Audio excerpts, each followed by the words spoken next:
Hello, hello, hello, everyone. Good evening. Good to see everybody in here. Hey, Bridget, girl, you are number one in here tonight. Hello, PG. Glad to hear from you tonight. Much love to you and little man. God bless you too. Oh, girl, God bless you. Absolutely. Good to see you in here. And Katie, number two. Good evening, Prayer Garden. Sure have missed you. Pray for all of the missing children. Amen. Absolutely. Prayers for everybody.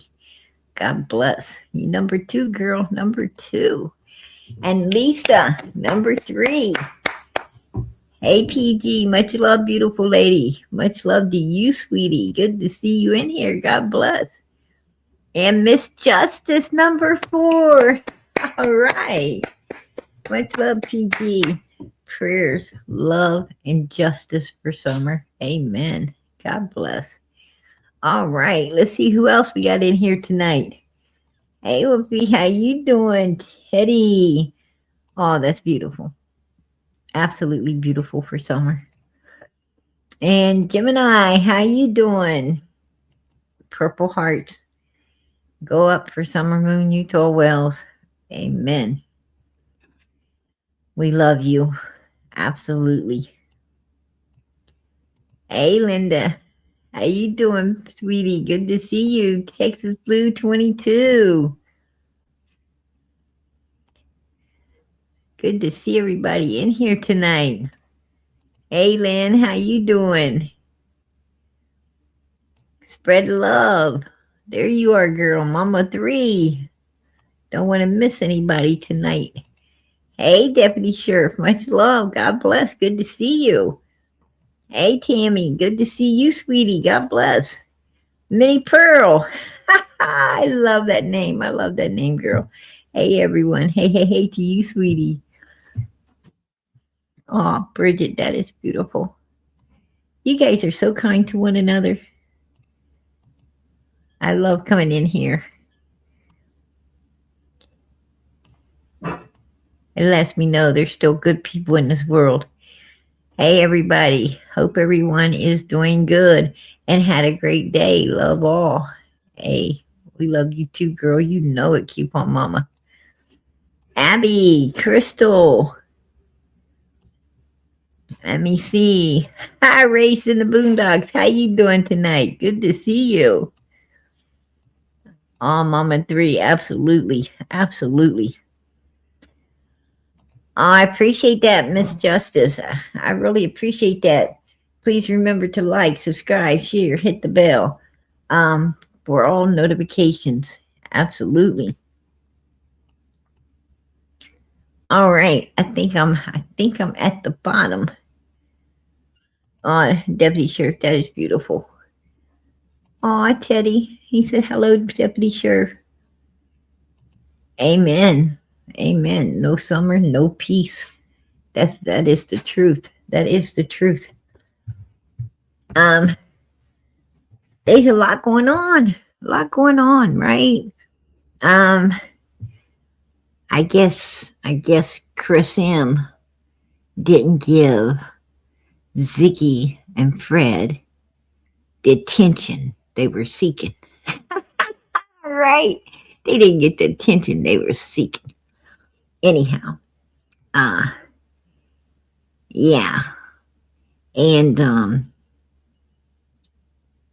so Ziggy put out her Never Heard Before. She put it out for Chris. Yeah, I didn't ever hear Chris talk about it. I heard him talk about Allison and Hunter's interview, and I heard him talk about Dawn and Candace's interviews, and I mean, I've heard him talk about a lot of things, but I didn't ever hear him talk about Fred, right? She's she's upset about that. And but hell, I mean, what exactly, did Fred, get to say? What did he get to say?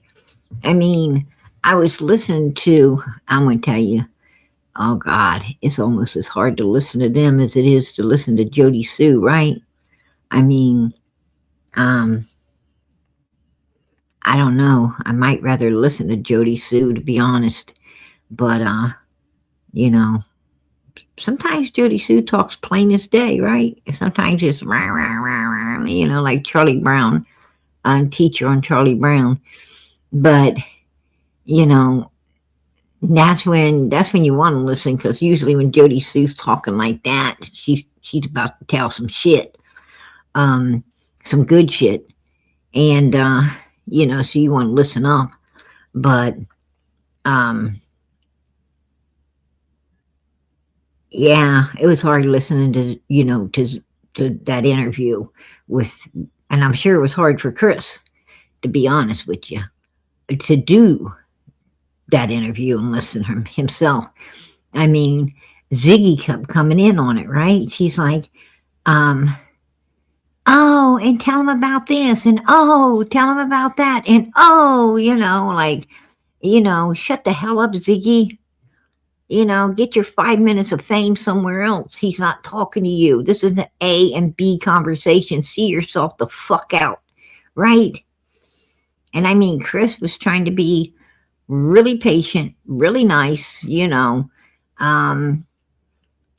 tolerate it all. But I don't think he brought it out because, he did an interview with Ziggy, not Fred. I mean, if he'd done an interview with Fred, he would have probably brought it out, because, it would have been an A and B conversation worth listening to. But, when Ziggy's standing there, answering all the damn questions, well, what good does that do, Chris, when Ziggy's standing there like a know-it-all? I think that, for one, I think that Ziggy's a glory hound. She loves the attention. And two, I think that, she knows that Fred's a liar, right? He's a big ass liar, and he says some off the wall shit, just comes out of nowhere. And and I'm sure it embarrasses the hell out of her, right? I'm sure it embarrasses the fuck up out of her. I mean, I've seen him do it a million times. And yeah. And not only that, but so I'm sure she's trying to save face, trying to save herself a bunch of embarrassment, where Fred is concerned. All right. And and anyway, Fred's like, oh, June 15th, I saw Donald coming off the driveway between 9:30 and 10 o'clock, and he had three boys in the car, and the oldest boy's in the front seat. The two other ones are in the back. Well, Fred, let me tell you something. There was tree cutters in there, right? Workers. And those workers seen Don Wells leave out of Ben Hill Road before Candace and Grandis did. And Candace and Grandis left around 9 o'clock, right? They hauled ass around 9. So Don left before that. And he didn't have no boys. So, Chris knows that's a lie because of what the tree trimmers had said. And I trust them way more than Fred. And then Fred said, Andy was up in there, with like I said, a truck coming in, and then he came, here comes a white vehicle. Well, he didn't tell Chris that all of these people were in there meeting up with Andy. He said that, this particular truck came in, and he was waiting for it. It was parked between his residence and another residence, and he was waiting for it to leave. And then he said that the car came in, went down, parked, at this particular residence, and law enforcement, you know, figured out that it was someone, a student, visiting up with one of them old people in there. And but that ain't what he told us. He told us that, Andy was meeting up with the truck, and Andy was meeting up with the car, and Andy was meeting up with everybody, while he was, shaking his bacon and, you know, getting down, turning around, going to town, some boot scoop boogie shit inside of Ben Hill Road, keeping Fred from being able to leave. But then what he told Chris, he was telling Chris a whole different scenario of all of this stuff, than what we have heard. And so that shows that Fred's been playing games, right? He's been playing games. So why would he be playing games? I mean, you ain't got a dog in the race. Why are you playing the same bullshit mind fucking games that the Wells are playing, that Andy and Jody Sue's playing, that Marlena Crawford, her brothers, and Chad Arnold's likes to play? Why are you, mixed up in the games if you ain't got a dog in the race? I don't understand that.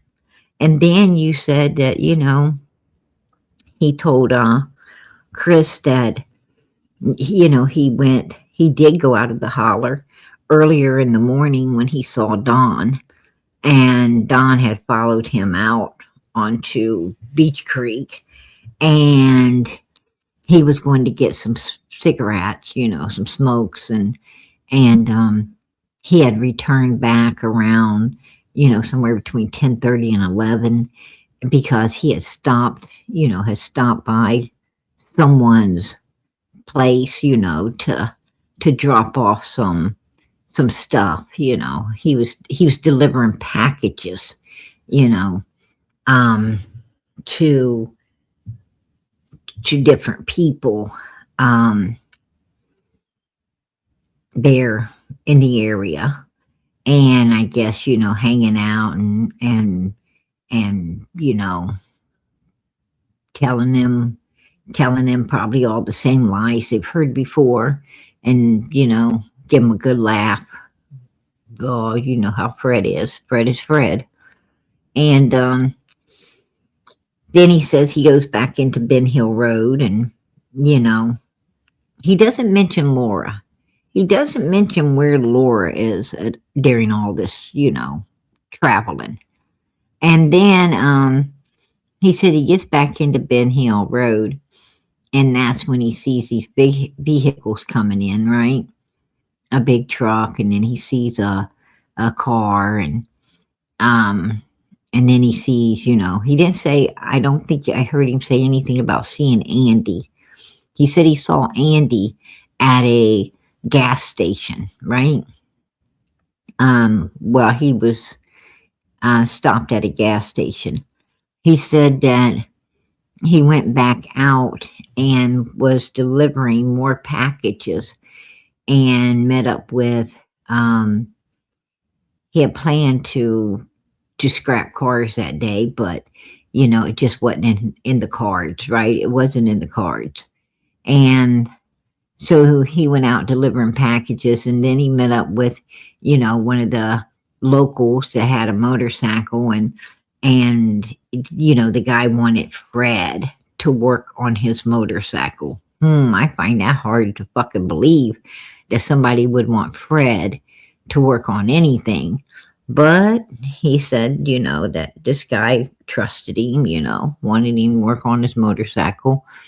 And anyhow, he told us, that he met with a guy he didn't even know, and he took the motorcycle to a garage, right? And he had never seen the stranger again. And then he told us that no, somebody was broke down on the side of the road, that he did know, and had 2 motorcycles that they wanted him to haul for them, and he was doing that. And now, he's dropping packages off, Mr. Delivery Man, and picks up a motorcycle in the process of it to take back to his house to work on. I find that stuff pretty damn suspicious, Fred is such a liar. I mean, I didn't even get through the whole interview. I mean, I got through like, I don't know, off and on. Like, it took me all fucking day. And that's the truth. Like, I turned it on, I listened a little bit, and I was like, oh my gosh, I got it. No, I can't do this. So I turned it off and, had to clear my mind, do other things. Then I came back to it, listened to some more, and I said, son of a bitch, I don't even know. It couldn't even hold my attention. It wasn't holding my attention, to be honest with you. And so I had to turn it off again. And I think I went back to it for a few more minutes after that. And I was like, I'm just done. I'm so fucking done with it, right? Because it's just all pure bullshit. And I think that's why Chris didn't put it out, to be frank. I don't think he put it out because of that. I mean,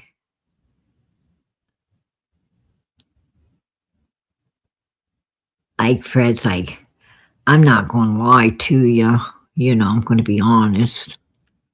I was delivering packages. And then at one point, Chris asked, is anybody around there, cooking, whipping up some illegal substances, are they, do they got like their Dexter, do you got a laboratory? And Fred's like, well, there was one guy hiding from law enforcement that, was cooking up. And then I believe at that point, Ziggy said, you to Fred, she said, you, that guy and you. And then Fred's like, I don't have a laboratory, I'm not Dexter. It's so cheap. I can just buy, what I want. And then Chris said something about, it destroys a lot of bathtubs. And I'm like, well, they don't care because the motherfuckers don't bath anyway, right? They be, I mean, they're trying to, bottle up their freaking fart spray and put it on the market. It is what it is.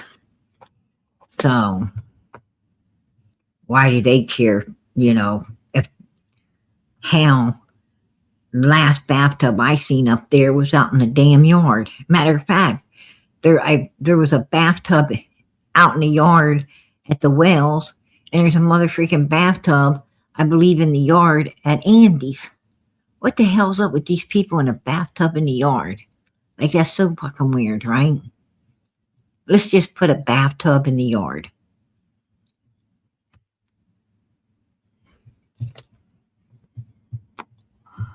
I thought that was kind of,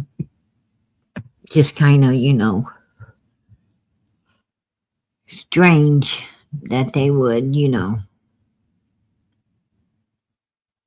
have these bathtubs outside, but maybe, that's why they were out there. Maybe, Maybe they had him outside because Chris did say, cooking that stuff up, you know, messes up a lot of bathtubs. So I don't know.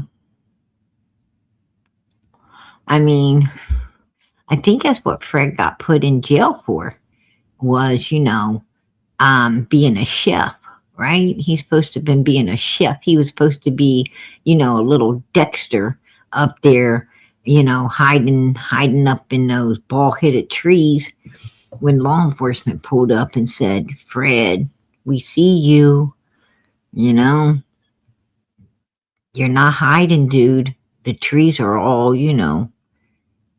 them damn trees are all withered away.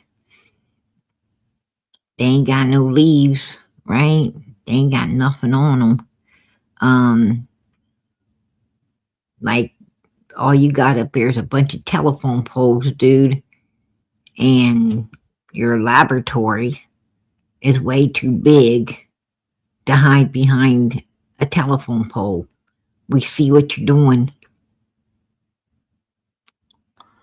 And then, he got in trouble, and that's why supposedly he's in jail because he was, he was running one of them laboratories, and law enforcement busted him. And I think he got like 20 years. He got like 20 years. And he's going to have to do that 20 if he fucks up, right? He's got to go back and do 20. I'm pretty sure that, what he supposedly got.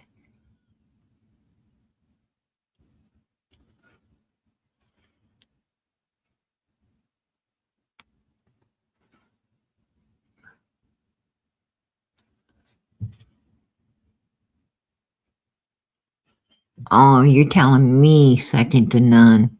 I'm going to tell you something. You got people up in there cooking, cooking up all kinds of illegal substances. You got radiated freaking poo-poo. I mean, tons. Like, I don't even know. I don't even know how many freaking barrels of that sitting up there. I mean, it ran Andy off the hill. Had to be pretty bad to run Andy out of there, right? I mean, I don't think he's really, really been back up there very much since he ran away. And he had to find a new location, and it was outside of Ben Hill Road. I think he's afraid of the green glowing radiated poo-poo that lights up the whole place in the dark. Donald goes out and thinks it's the Northern Lights. He goes out back every night. He thinks it's the Northern Lights over there shining. Fred thinks it really must got to Fred because that mother freaker thought he was seeing shadow people, right? He thought he was seeing shadow people walking around. So it must have really, done something to him.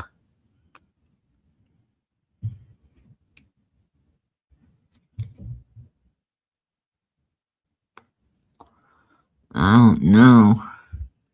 I'm going to tell you. I mean, you have the mother freaking penguin. You got the penguin in there. You got the mother freaking Joker, right?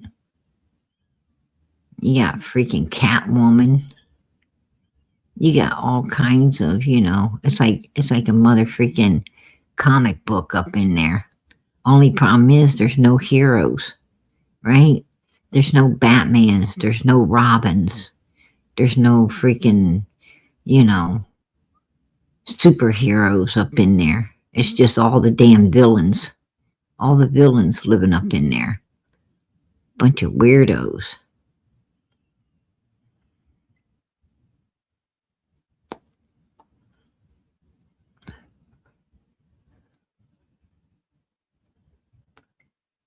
They're up in there like, riddle me this, riddle me that, riddle me, riddle me.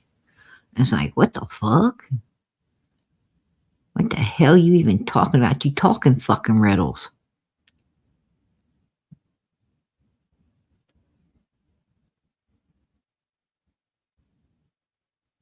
I don't think nobody can keep up with that.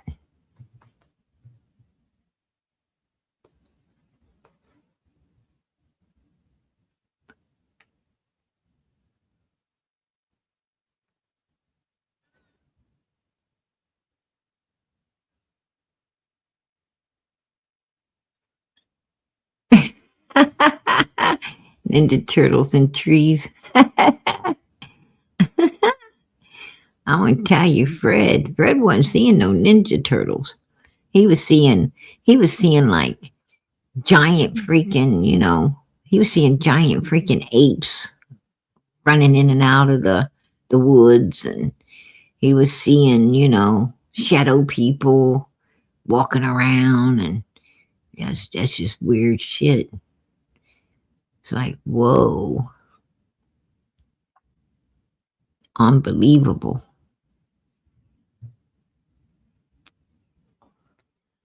I don't know. I hear a lot of people talk about them shadow people, right?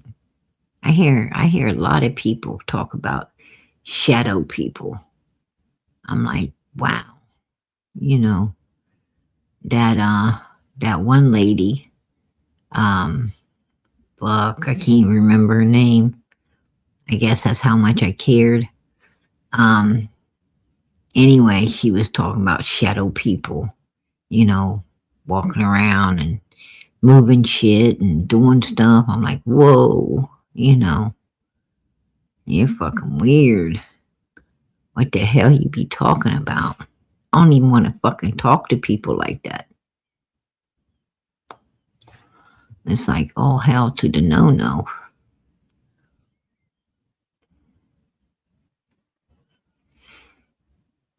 You keep those figments of your imagination to your damn self. Why the fuck you guys share that information with me anyway?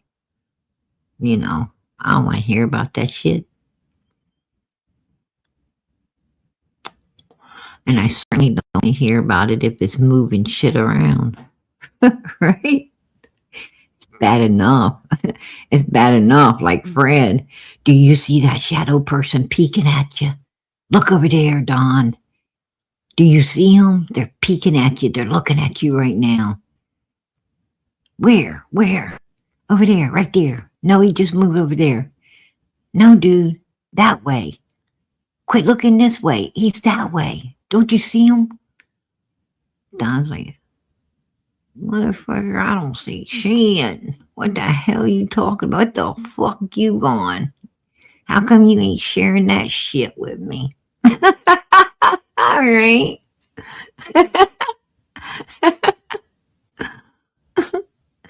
Bitch, I'm going home.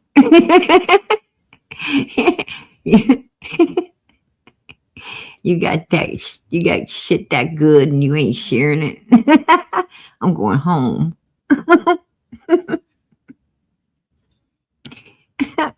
Right?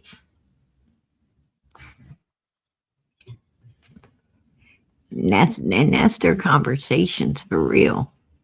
I mean, these are the kind of conversations that go on up inside a Ben Hill Road, right? That's what these people sit around and talk about. I'm like, wow, that would really give my brain a rest, right? I mean, yeah. That takes PG back to good old days, when you're all fucking stupid and you really ain't working your brain at all. It's just like always resting because you're too damn dumb to use it. And then you go and get educated and wish you didn't. Right? Why didn't I just stay dumb? It was so easy. I don't need all this shit.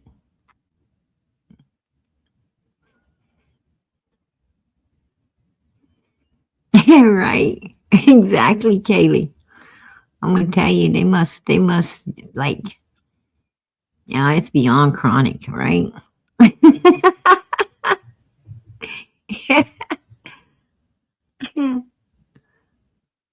they got to be adding something to it.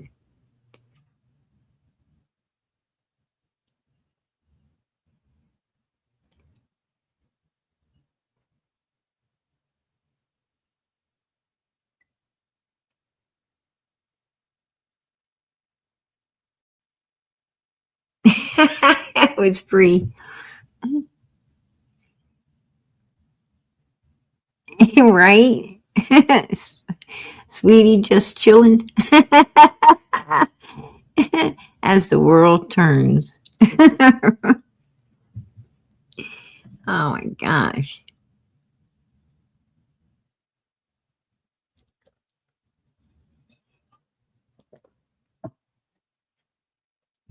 I'm gonna tell you, do you think they're gonna make a Lifetime movie um on the Idaho 4? I've been wondering if the Idaho 4 will end up getting a Lifetime movie. I mean, Hollywood's really slipping, right? They're really slipping in Hollywood. I mean, like, they used to make really good movies about, real actual events. And like, I think the Idaho 4 case would make a hell of a good movie. Um I think the Summer Wells case would make, a hell of a good comedy, if you ask me. I mean, I think it would make a better comedy than, than a thriller type movie. Um, I mean, these people, like that place reminds you of a John Candy movie, right? Chris Farley. Uh, yeah, you know, these people are all like, I mean, look at Allison. Allison and her family is like the Garbage Pail Kids. Um, then you go up onto Ben Hill Road and it kind of reminds you of, a mother freaking Batman comic book. Um, it like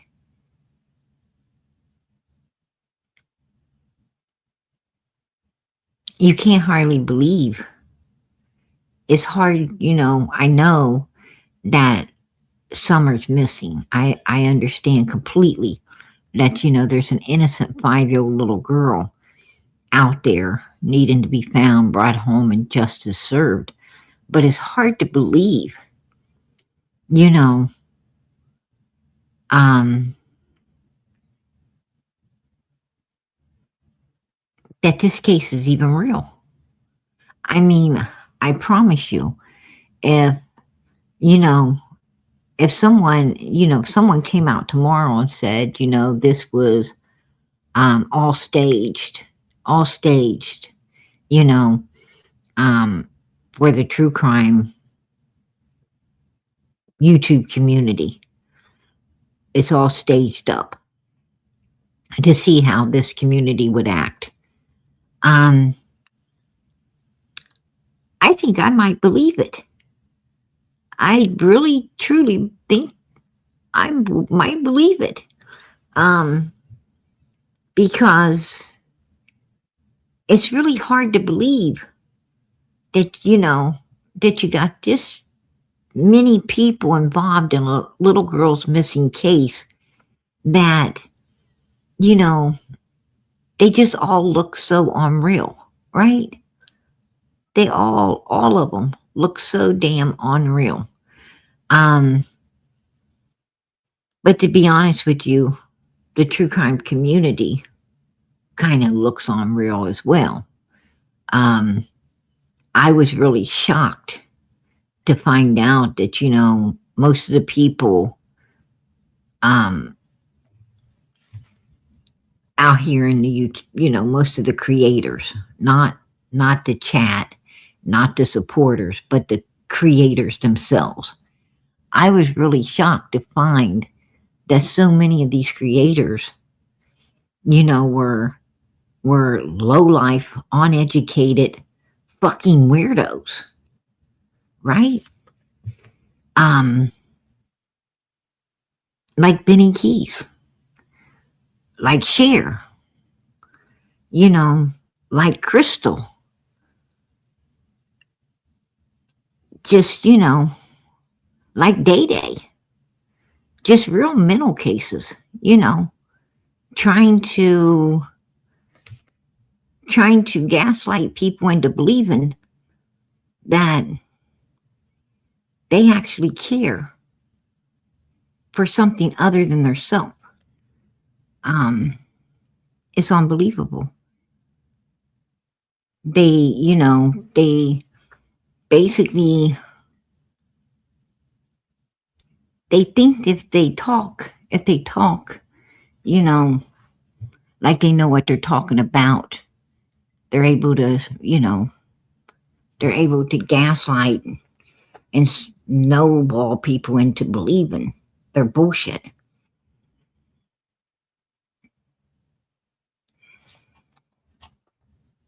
Which, it was kind of shocking, amusing,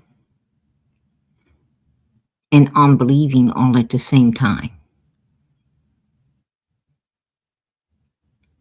I was really shocked to find, so much of that in out here in this community.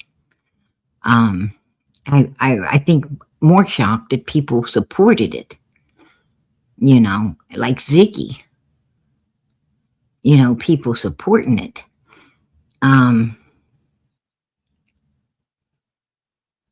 Most of the time when people like them talk, they're talking more about themselves than you learn more about them than you'll ever learn about anyone else.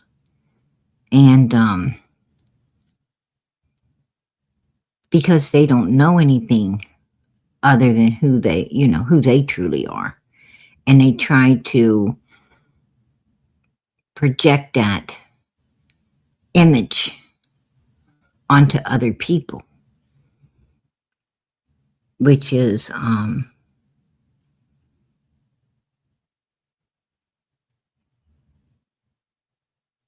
not working for them, to say the least, right?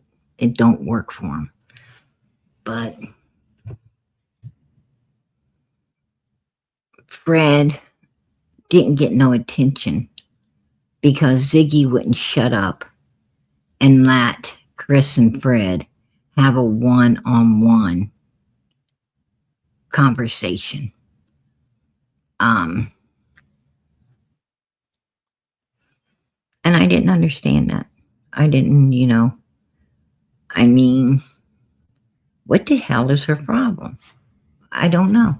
I have no idea at all what the problem is. But anyway, I found out that June the 14th, 2021, and Fred just lives down the road, but he don't seem to know a damn thing about June the 14th, 2021. June 14th, 2021 kind of like slipped completely past Fred. Now we know he was up early in the morning on June 15th. He says, somewhere around 9 o'clock, he sees Don coming off the hill with 3 boys. He says he was out getting cigarettes, dropping off packages, didn't get back into the hill until around 10:30, 11 o'clock. Um, but June the 14th, law enforcement was inside Ben Hill Road chasing off Mr. Dobbs. There's a big ass party down there at the end of, the end of the driveway, um, with Fred and,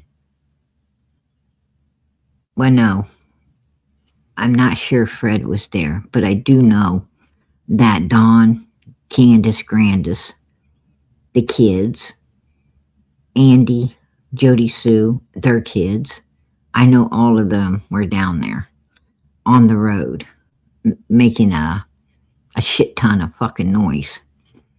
And I hear the Light brothers came in. Frank and his brother um, came inside of there. And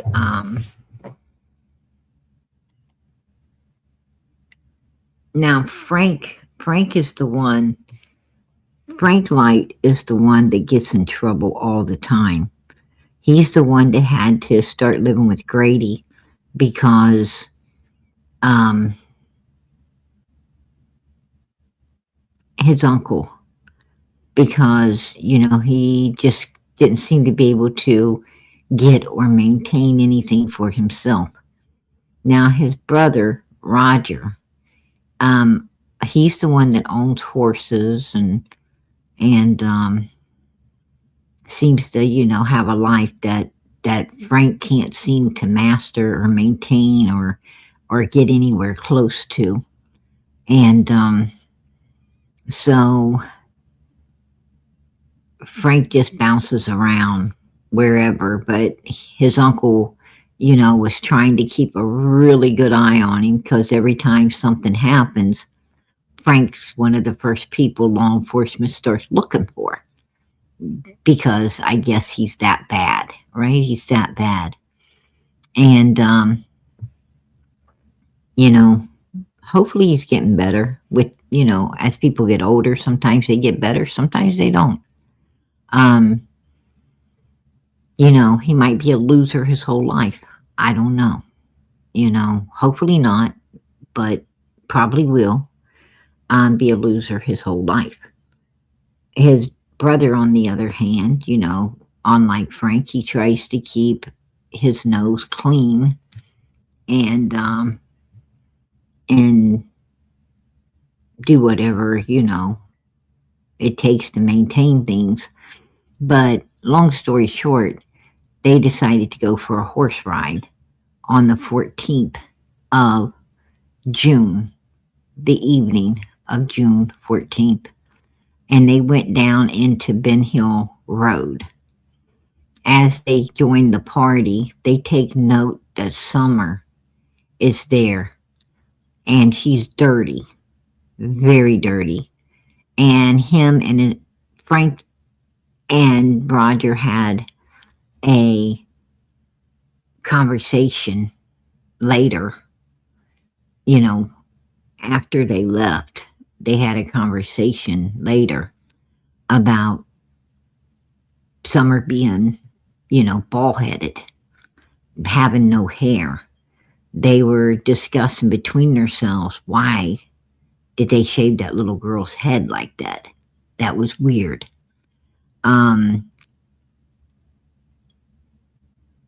But they hung around inside of there, long enough to take notes that Summer wasn't allowed off the end of the driveway.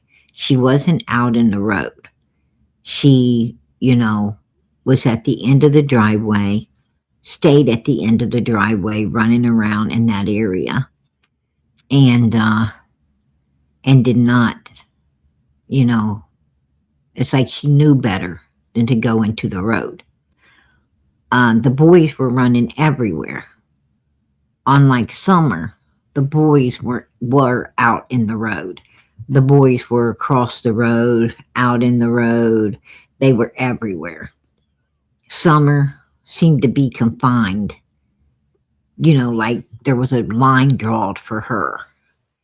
I find that strange, you know, because the dogs lost scent right after, right at the end of the driveway when they went off, as soon as they went into the road, Summer's scent was gone.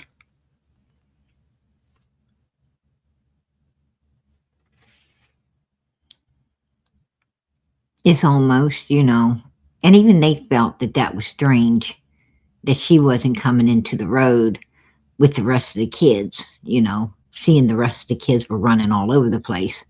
They felt they felt that was a little strange too.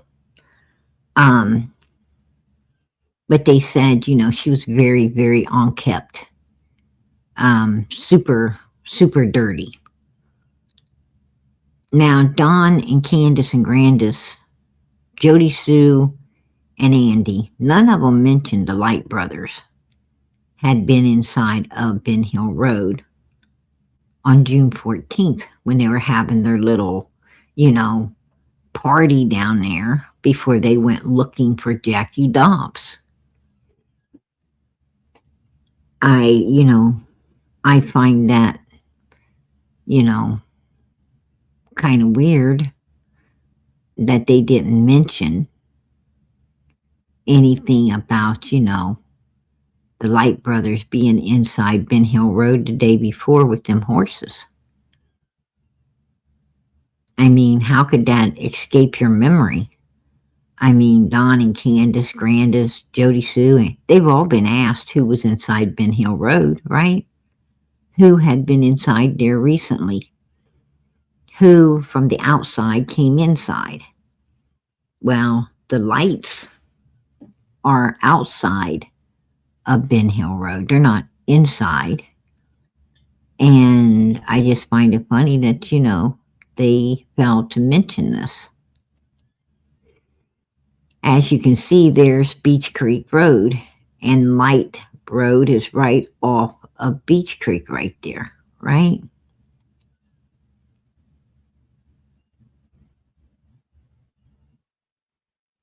And these lights, they got a lot. They've got a lot. This is all. This is right here. And as you can see, there's tons of people over here. Like, it's all filled up. It's all filled up. And when you first turn into this Light Road, there's a house right on the corner, just like Beach Creek, and Ben Hill. There's a house right on the corner. It seems like all of these roads has got this one house on the corner that, that allows everyone else to know somebody's coming into the holler. It's almost like, it's almost like a guard shack, right? It's like a guard shack, sitting right on the corner, and those particular houses seem to have, a lot of dogs and stuff like that, and ways to be alerted, with in today's world, camera systems that allows them to know the minute someone enters into their space. Everybody gets an alert. If these people, don't got nothing to hide, why do they got these guard shacks? Why they got this one house right on the damn corner of the road that that reaches out to everybody else and lets them know stranger danger, right? Stranger dangers in there. Jackie Dobbs said, Don Wells met him first when he came into Ben Hill Road. He said, and he went on down there, and the next thing he knows, here comes Andy and Jody Sue descending on him from up on the hill. And then law enforcement comes in and makes him leave, even though he has, a deed, a bona fide. I mean, can you imagine buying a piece of property and then when you get there to claim it, law enforcement removes you? Law enforcement tells you got to leave when you've done paid your hard-earned money for a piece of property that belongs to you and you're not allowed to be on it? Make that make sense. You got to make that make sense because, whoever sold it was able to get on it. They were able to be on it. And if they're able to be on it, then you should be able to be on it.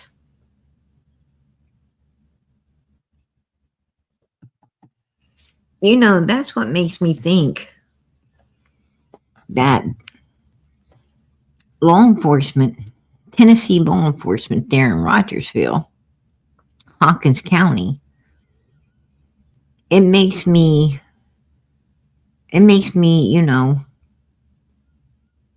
believe that law enforcement might be a little shady. That's just my opinion. I'm thinking that they're a little shady because this man's got a deed to his property that law enforcement's keeping him from accessing at the time a 5-year-old little girl comes up missing. It's like they didn't want someone in there messing up what they had planned to carry out.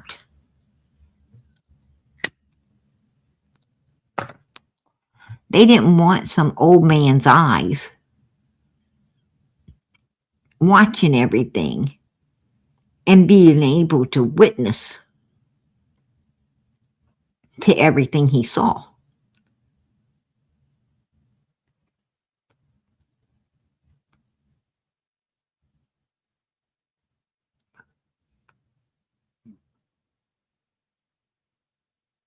And Don was not a bona fide purchaser. He did not purchase anything inside Ben Hill Road. Don's mother married Mr. Goads, who owned that property. His sister owned a property over from him. And Don's mother and Mr. Goads, were very happy. They were very happy together. Very happy very happy couple living together there. And it's it's just a damn shame that that Don's mother had to be his mother, right? It's a damn shame that she had to be his mother. Matter of fact, as to my understanding, she didn't even want him there. She wanted him and Candace gone, shortly after they came there because, they were being evil. They were being very evil and doing a lot of stuff, They took advantage of this woman. Like the lady over in Arkansas that they cornered at the refrigerator. They went up there and they mistreated Don's mother, to my understandings, allegedly, according to witnesses. Don and Candace was doing some very evil stuff. Could Don's mother have lived longer if Don wasn't around? If Don and Candace wouldn't have showed up there, could she have lived longer? Maybe she would have. Maybe she would have.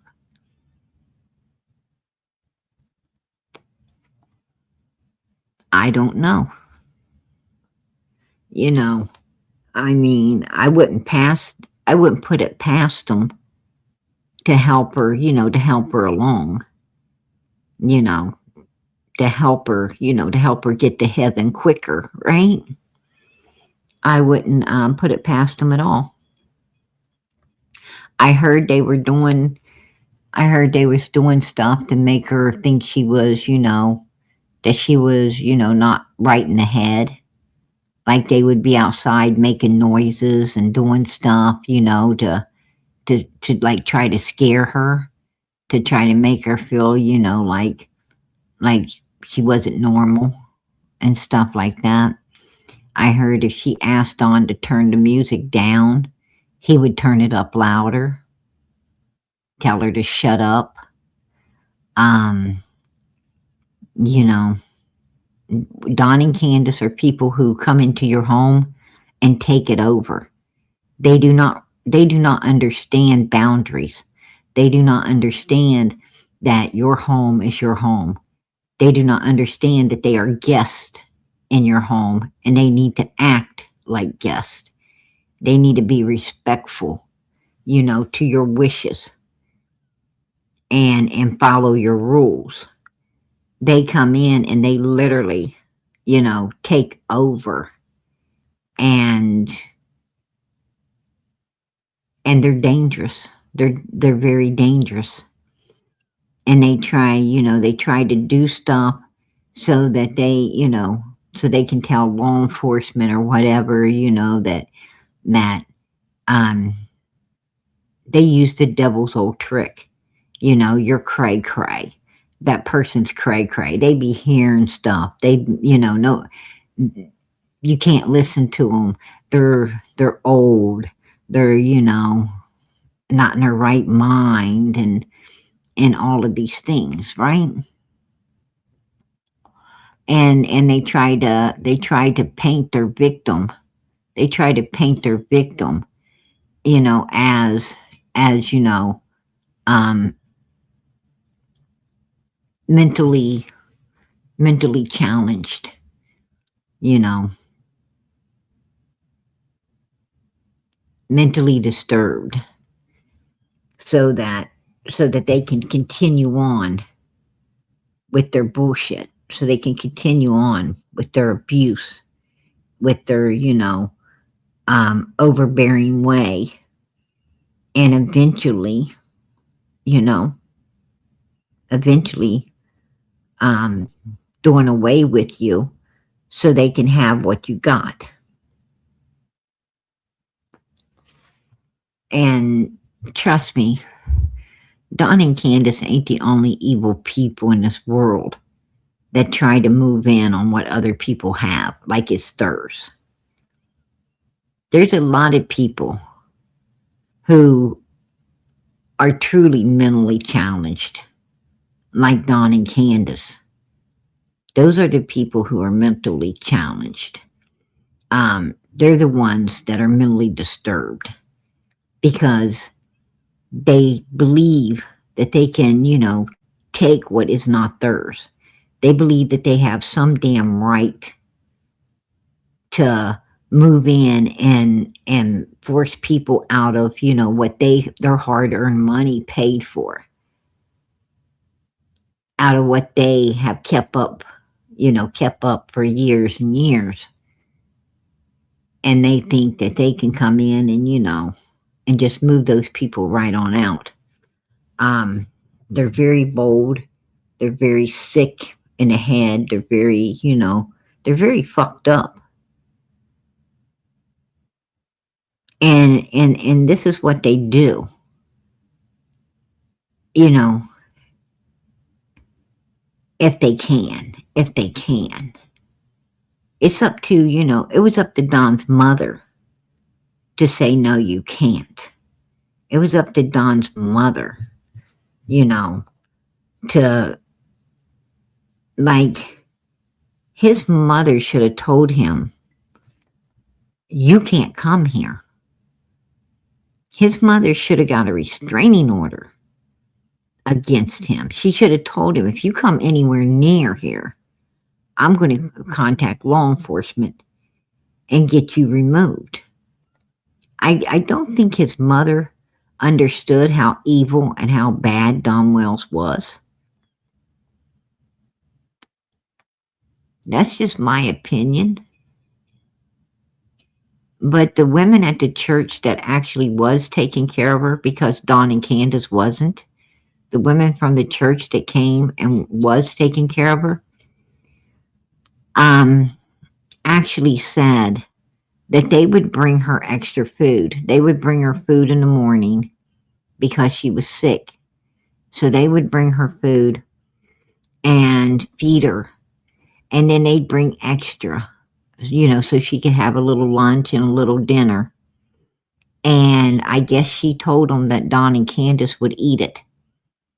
That she got no lunch, no breakfast, or no dinner because they ate her food.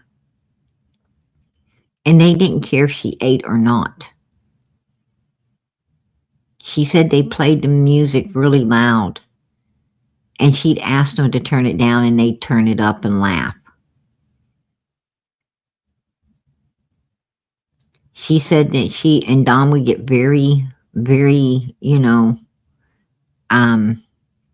out of sorts with her. She did not like, how he was treating her. And or how Candace was treating her. She said they both would go outside of the house and they would make noises and they'd do weird stuff.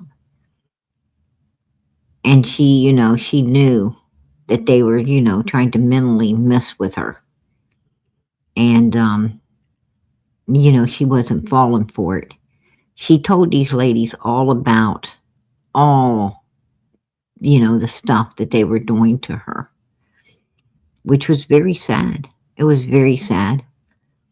And Grandis moved right up there and right on that land as well, ASAP, with her girlfriend.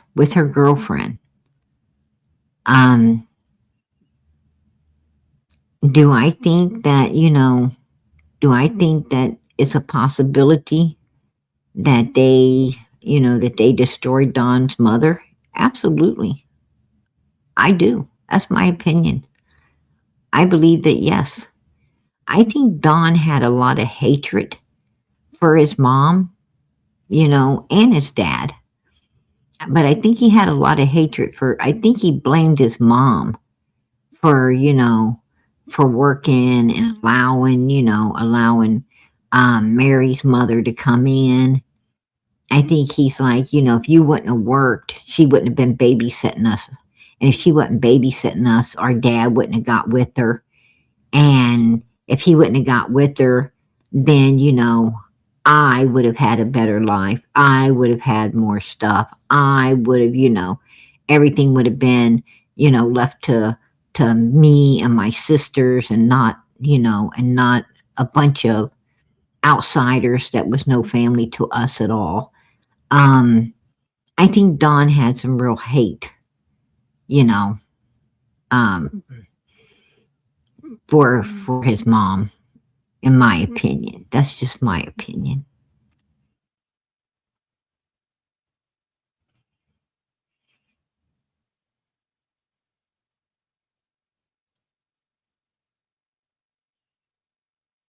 I'm going to tell you, I think Don Wells growed up in the 60s and 70s, which was a really, out of control time for teenagers. Like the 60s and 70s was really super bad for teenagers to be out of control. A lot of teenagers was getting into, it wasn't nothing at that particular time and era for teenagers to, get a hold of a lot of illegal substances. They were able to get a hold of, alcohol. They were able to get a hold of, the goody good. They was able to get a hold of other, substances that was just, unbelievable. And, that was, when that was a time and era when, a lot of teenagers was, dropping, um, stuff that, made you hallucinate and do all kinds of weird things. And they, it was just party city, right? It was party city. And they started very young. It's like, these kids weren't in high school. These kids were, middle school students. And, as soon as they hit middle school, they were introduced to, to illegal stuff. And they were way too young. They were just way too young to, to be getting into all of that. But that's what, that's what I'm saying is Dom Wells wasn't attracted. He wasn't attracted to wrestling. He wasn't attracted to baseball or football or, any type of sports in school. He wasn't attracted to, making straight A's and achieving high goals in high school. He wasn't, he wasn't looking to hang around with the cool crowd. He was drawn to, the outcast, right? The outcast crowd, the troubled people, and that's what, and that's what he wanted to get in with and hang with and associate himself with, was all basically the troublemakers, the ones who was looking, they were looking, to do nothing but what they did. Illegal substances, right? Oh, the real Andy. I didn't see Frank or who on, it was Frank and his brother. It was Frank Light and his brother Rodger. It was Rodger and Frank, and they did come in Ben Hill Road on horses. They did see you guys at the bottom, out there at the bottom of the property. Andy. They saw all of y'all down there. They even took note that Summer was all dirty, wasn't out in the road at all. She was confined to that gravel driveway, running around. Boy, that had to be hell on her feet, seeing she didn't wear no shoes. She wasn't even allowed to step out in the road and get some comfort from all that gravel.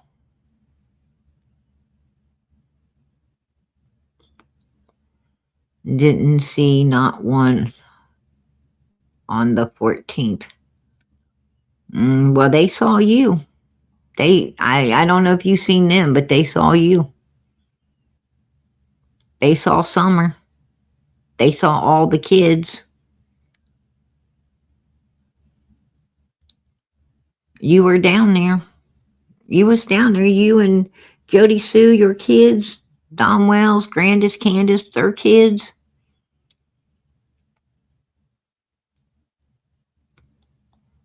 Y'all was down there. You guys were all down there for quite a while. You guys were down there for for a while. From the time Jackie Dobbs got put out of the holler, you guys were congregating up, and you guys stayed congregated up till it was after dark. You guys were still down there. No, I'm talking about the 14th, the day before Summer came up missing, Andy. That was the day before she came up missing.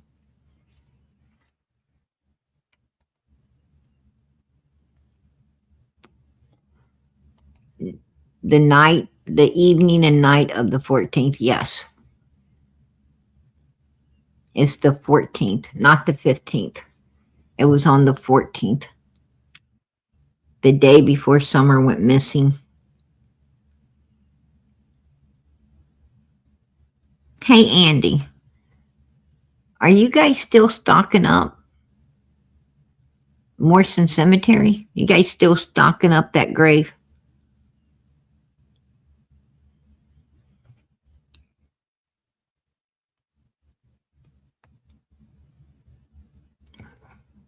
No. Um, they weren't there when Dobbs was there. They were there when they came in when you guys were all at the bottom of the property. The night of the 14th, you guys were all before you went looking for Jackie Dobbs. You guys were all huddled up down there on the road, down at the end of the property. Y'all was all down there discussing Jackie Dobbs.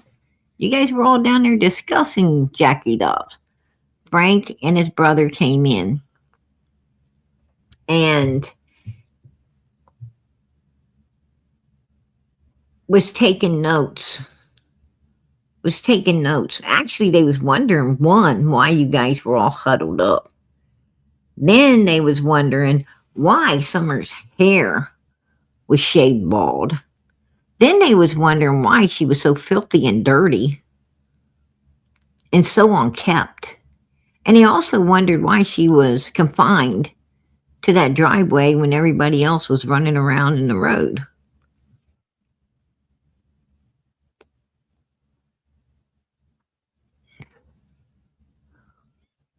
No, that's BS. Well, not according to the Light brothers. It's not BS. Not according to the Light brothers. It ain't BS.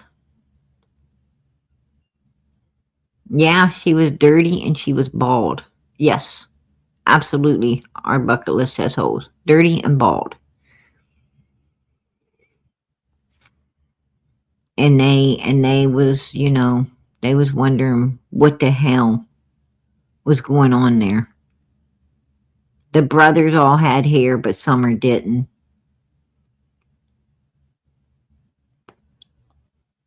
Summer looked a mess.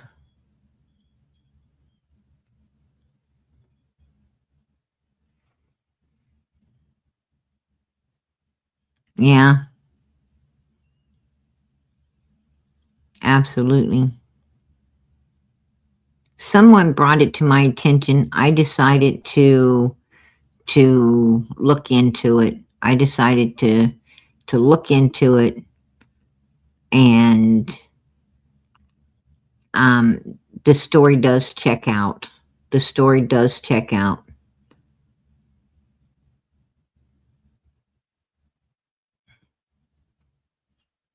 I personally called.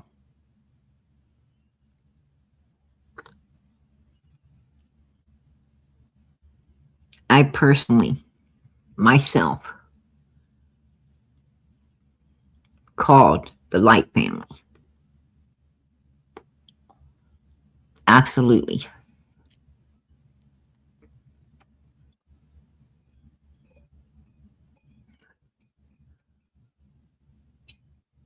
And they did take note that she was very unkempt that evening. Matter of fact, it was very sad. Very sad.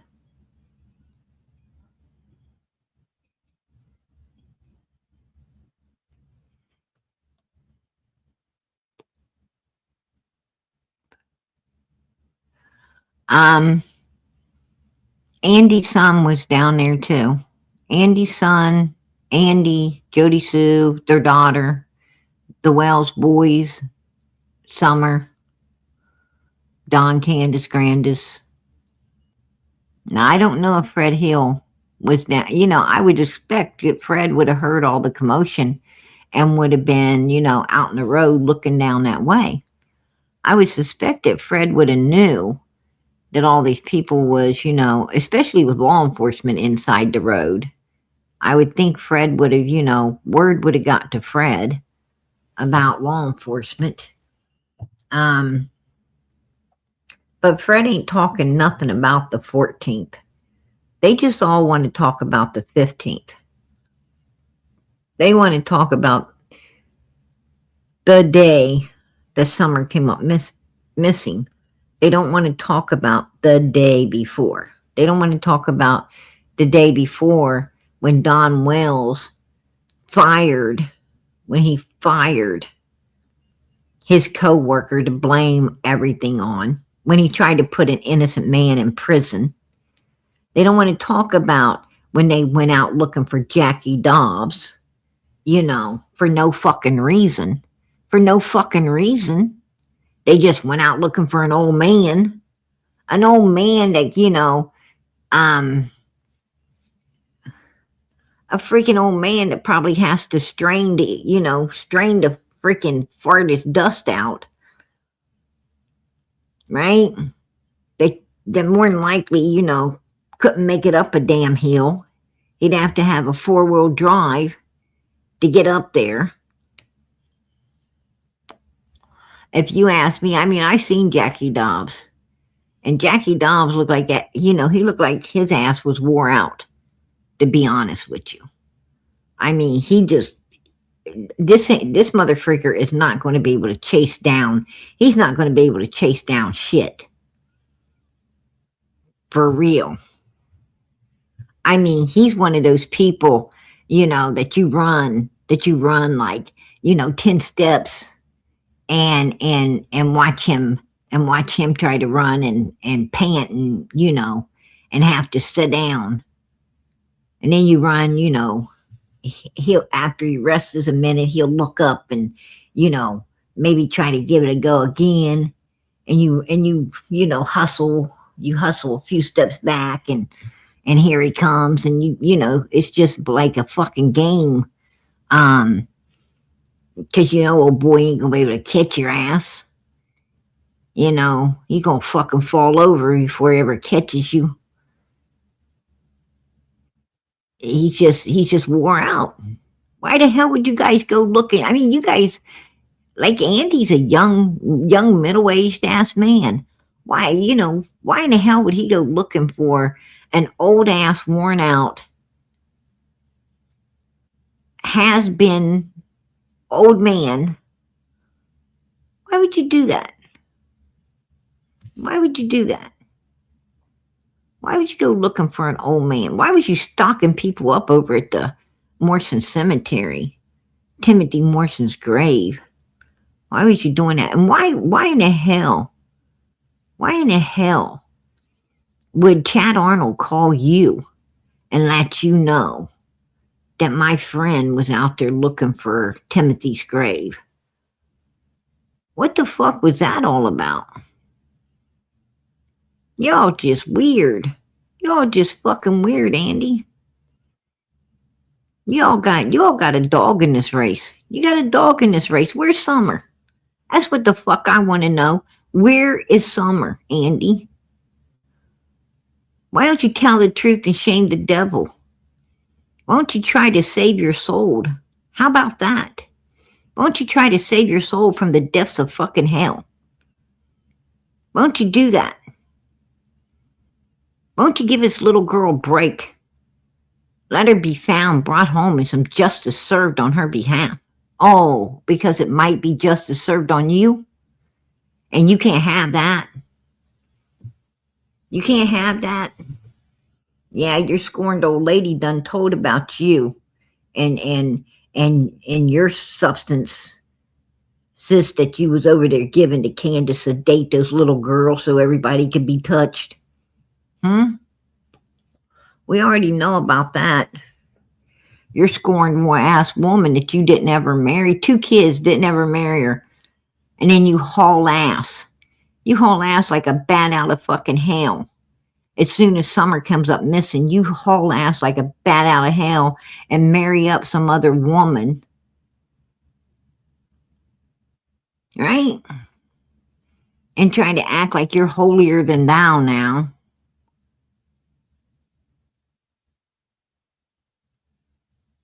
I'm going to tell you something. You're going to live with that on your back forever, Andy.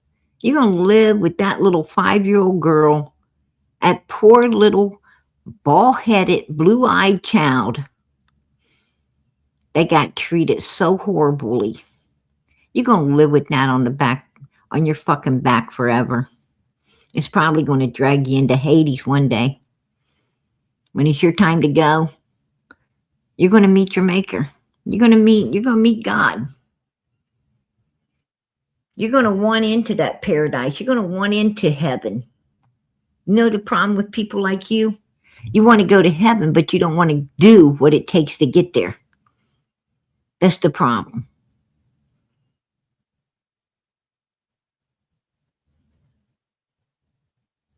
You ain't even got enough in you. You ain't got enough backside to stand up and help a missing little girl, to help a little 5-year-old child be found. You ain't got enough in you to help 3 boys to have their whole life ahead of them. They haven't even started to live life. But you don't give a fuck, do you, Andy? You don't give a fuck. You done lived your damn life. But damn, because everything's about you. Everything's about you.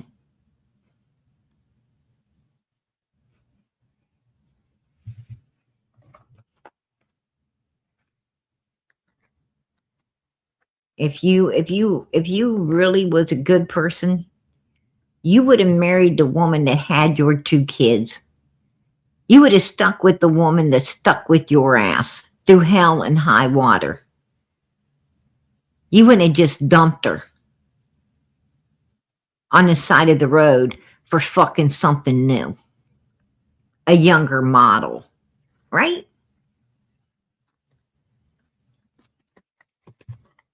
I have to agree with Jody Sue when she says you're a real piece of fucking shit.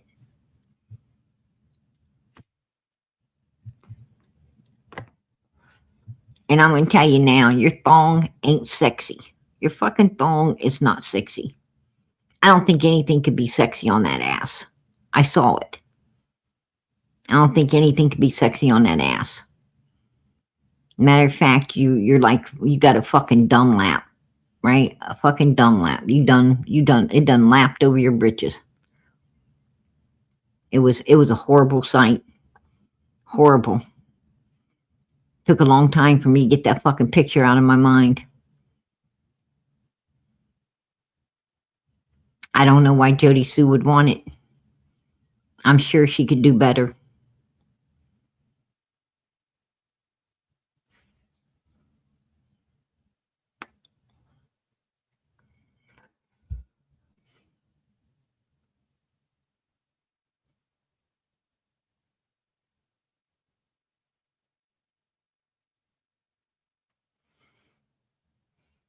Now, I know they ain't worth it. I know they ain't worth my breath. But I tell you what, for summer's sake, I'm gonna use it anyway. Right? For little summer's sake, I'm gonna use it. Because these motherfuckers need to be told exactly who and what the fuck they are. Let us not let them forget what happened up on Ben Hill Road. Let us not let them forget their fucking part in it all. Right?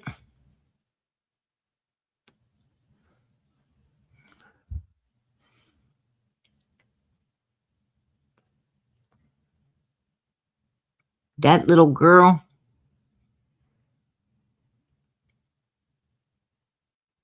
you know the sad thing is, that little girl's sitting up there in heaven. She's sitting up there in heaven, and she's hoping that all them sorry son of a bitches that wronged her, the ones that made her life totally miserable, she's hoping that they end up in heaven too. Because that's who she is. That is who Summer is. She ain't like them bastards. That little girl was full of light and love, kindness and caring. And all she wanted was somebody to care back. All she wanted was to be treated with the utmost respect that she deserved to be treated with. Every child deserves to be treated with.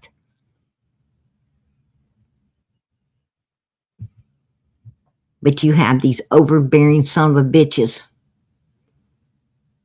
like Don Wells, like Candace's. You have these overbearing son of bitches that think they own people and they can use and abuse and do whatever they please to someone else. Well, they're going to find out. They're going to find out when they meet their maker, when they meet God Almighty, they're going to find out that you don't get to do what the fuck you want. And you don't get to own people. You don't get to use and abuse people because it suits your fucking needs and your wants and your damn self-gain.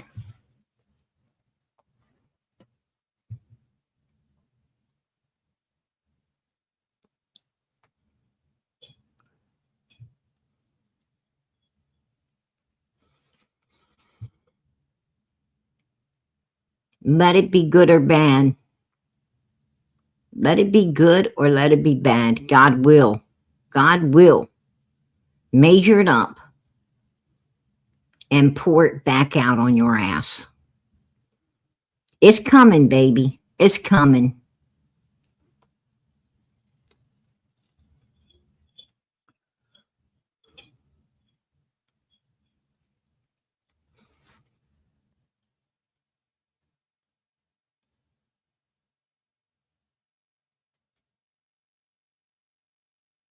People say, oh, PG's not a Christian.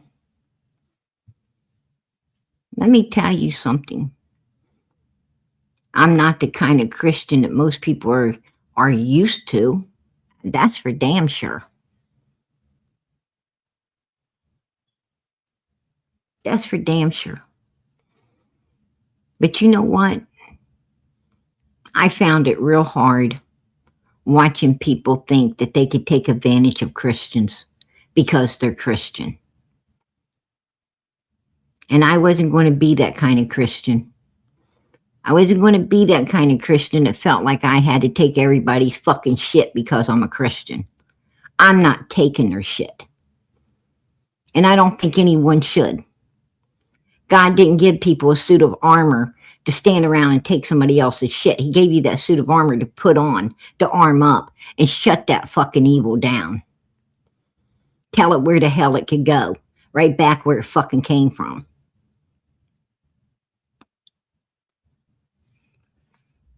That's what God did.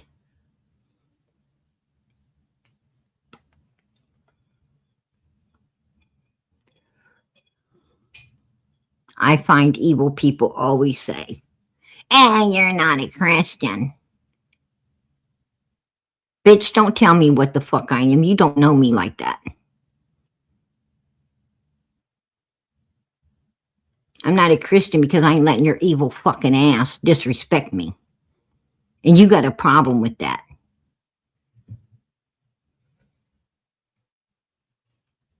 Let's measure up how much of a fucking problem you got.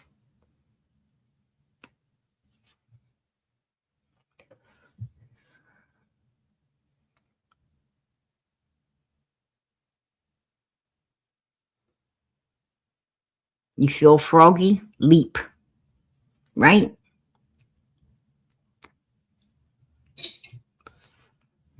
I'm going to tell you. Where you have no mercy, there is no mercy. There you go.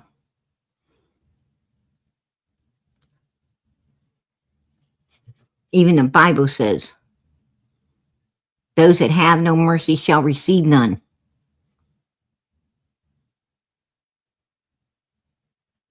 Who am I to be given mercy where none is deserved? If God ain't going to give them no mercy, why should I? Right? They don't deserve it.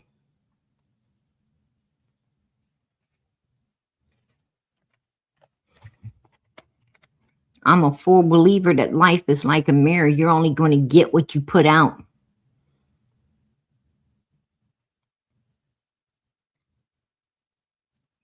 You don't brush your hair, it's going to look like shit.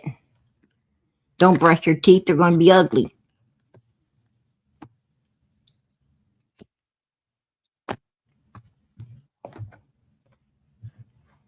You don't like what you see in the mirror, change it.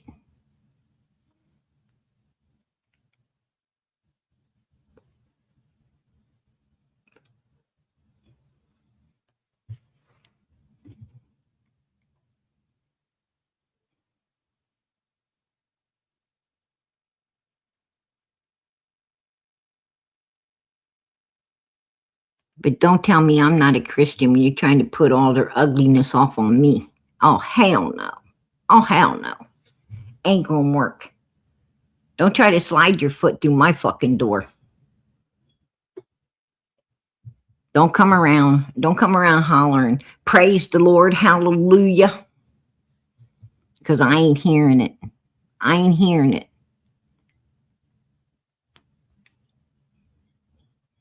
I see people for what they are.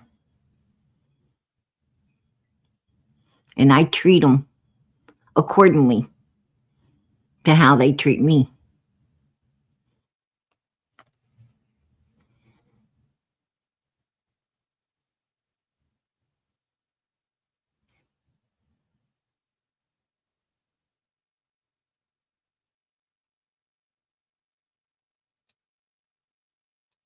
And I'm going to tell you now, I don't give a shit for people that treat children like dirt. I don't give a shit for them. You think I give a shit about Andy Bernard, who Jody Sue said was over there giving illegal stuff to Candace to sedate those little girls up so they could be touched? I don't give a fuck about him. You think I give a shit about Jody Sue, who lied about a fucking scream and was an hour off from when she's supposed to said it happened? That's stupid. She ain't even fucking smart enough to make the scream fit the damn crime. Bunch of fucking losers. They're a bunch of fucking losers. And I'm telling you now, every last one of them are involved in this. Every last one of them, in my opinion, could tell us where Summer is. They could get this little girl home. They could get justice for her. But the cowardly motherfuckers won't. Because they all had a hand in the evil shit going on up there on Ben Hill Road.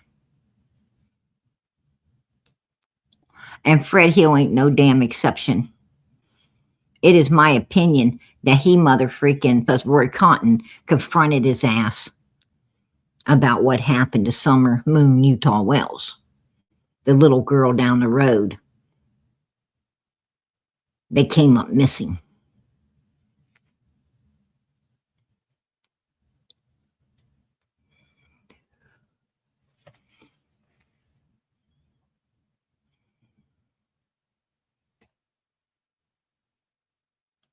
Don and Candace had been plotting and planning against this little girl long before she came up missing.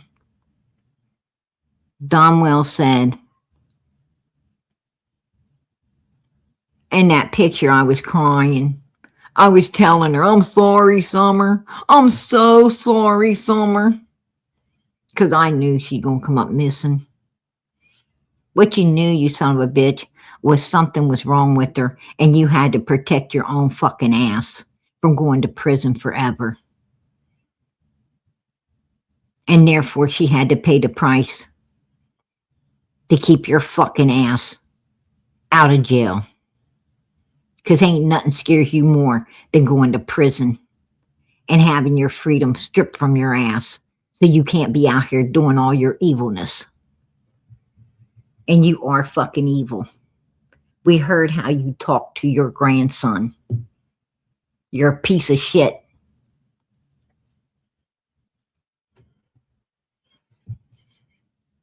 You got a fucking demon in you, buddy, that you've been feeding for 50 years.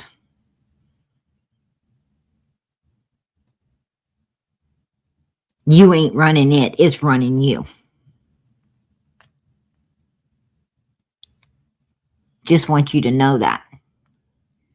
And when it's time for you to fucking go to hell, it'll vacate. It ain't going to hell with you.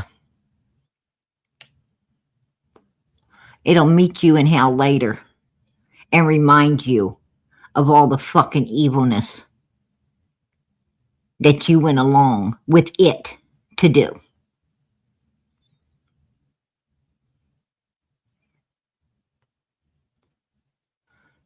You will get to spend eternity with your demon doing to you exactly what you did to everyone else. The only difference is the people you did shit to just had to put up with it for a little while they're on this earth. You're going to put up with it for eternity. So sit your fucking ass down and shut up. That's what I got to say to you, Don Wells. Kiss my ass. You're a monster, man. You're a monster.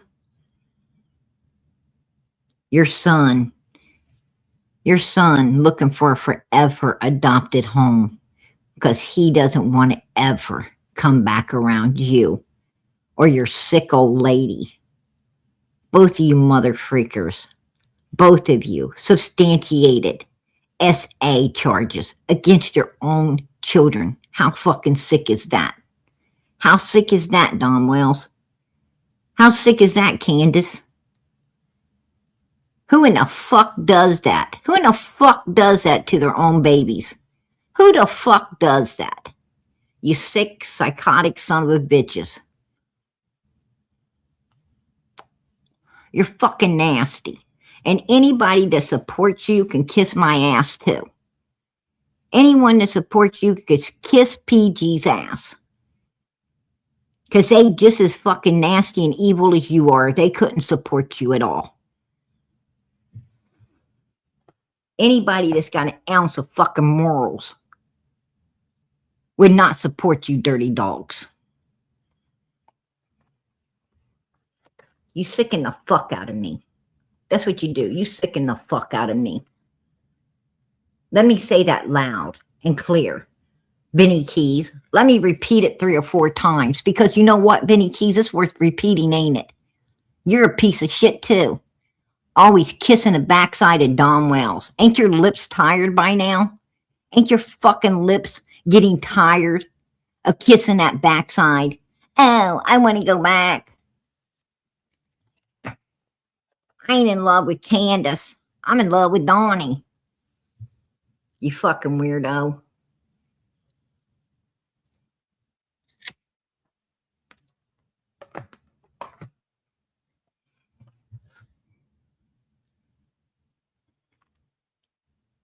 And speaking of Benny Keys, speaking of you, Benny, there you are in Candy Senior's robe.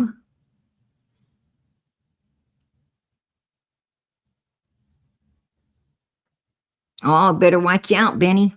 You're looking a little bit like what the light boy said Summer was looking like at the bottom of the hill.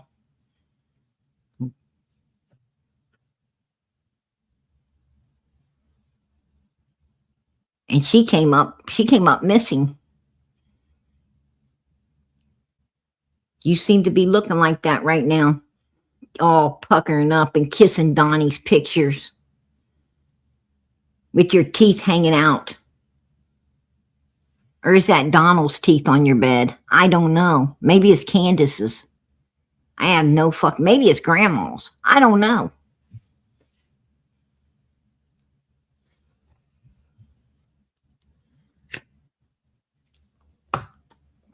I don't know who the fuck left their calling card there.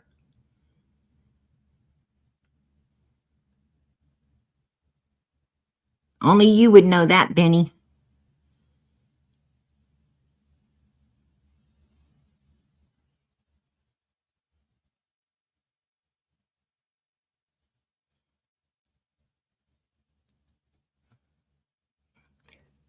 Yeah, he really loved sniffing that pissy pillow, didn't he?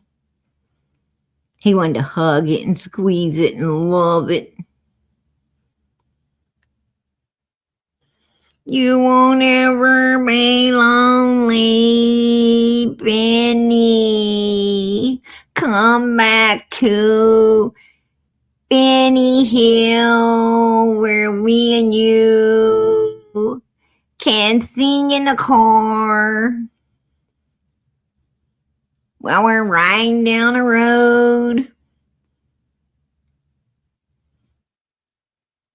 And I'm feeding you BS. And you said, get a bigger spoon, baby, 'cause that one, it ain't getting the job done.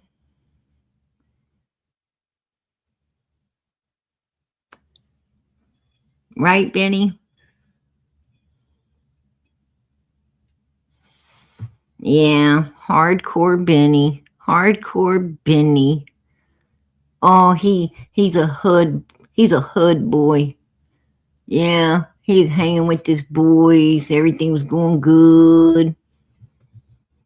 And then he wanted to tell on everybody. Oh, he like Don Wells. He had to tell on everybody. Run out to Texas to his mommy's house. Right? Hide in the fucking garage. He ain't even got a garage to hide in anymore. Nope. Because he sat around and fantasized about the neighbor's dog for mother freaking who knows how long. And then he went out there and unlived it. Right? Finally unlived it like he was wanting to do for who knows what length of time he was planning that one. Then mommy and daddy had to move. Oh, that's right, stepdaddy. They had to give up their big, nice home and move into some weirdo, freaking spooked out place somewhere, who God knows where. And Benny's all creeping around inside of it, sleeping in some weird ass fucking bed like that right there. Some fucking 200-year-old bed. Probably came with the house. All the other owners done passed away in it or some shit. Benny laying up there, looking all fucking cray-cray. I don't think the dude ever sets up. He's just always laying down.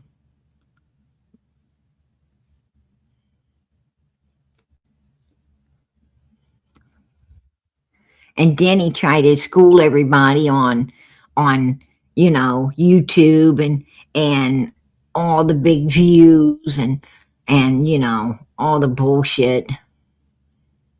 Like he knew what he was talking about when he fucking don't know nothing.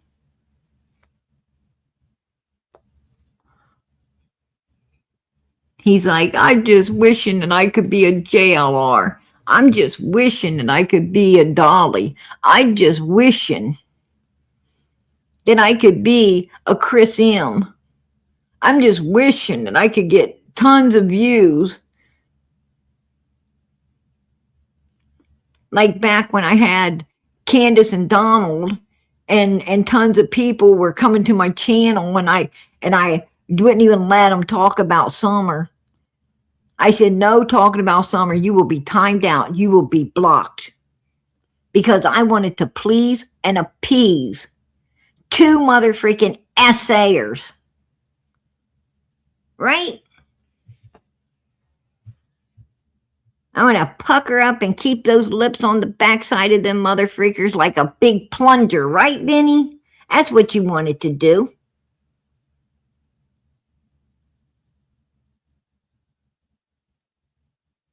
And you failed, Summer. You failed that little girl. You didn't give a freak about Summer. All you gave a fuck about was your fucking cash apps, gang, your bank account. And that's what you had a whole live on here recently. You had a whole live about how you ain't getting the views that you wish you could have gotten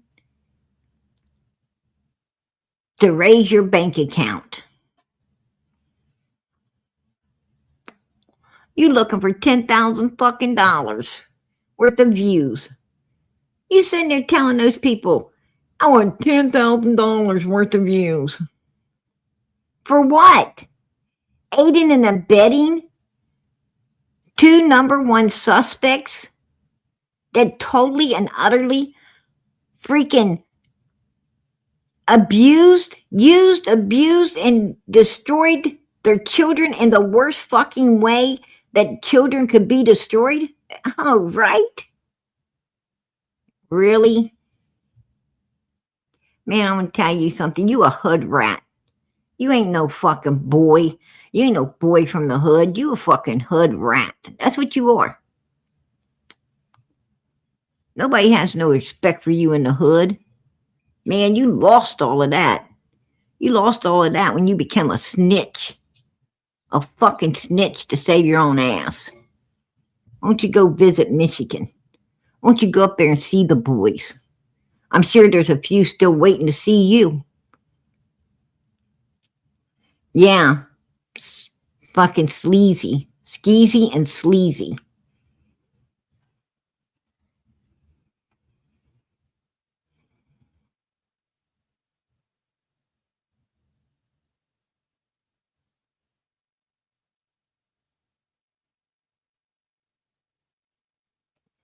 Yep. Gutter slug is a good one. Fits him to the T. Fits him to the T, second to none. Absolutely. He sits over there, and I'm telling you, man, that dude is, he's fucking Satan's son. For real. He sits over there trying to gaslight the shit out of people. He thinks people's gonna, look up to him because, he's supposed to be some big thug. He's a big slug. That's what he is. A big fucking slug. Not a thug, a slug. It's just fucking nasty. Makes me cringe.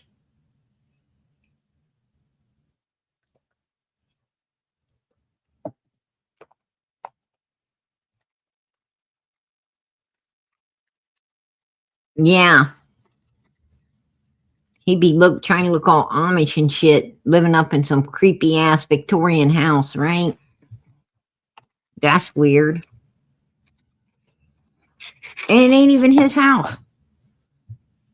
Like this dude, how fucking old is this guy anyway? 50, 60 years old and he's still living with mommy and daddy? Come on, that's weird.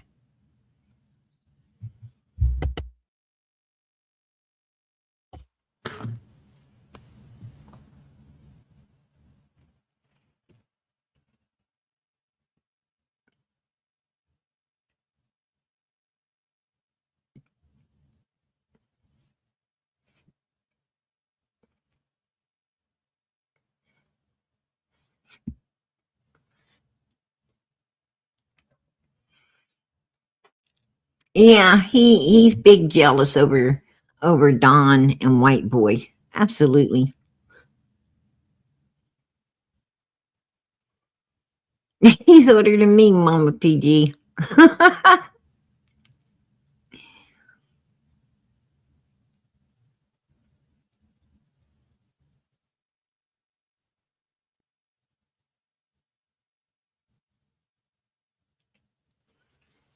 Yeah. Um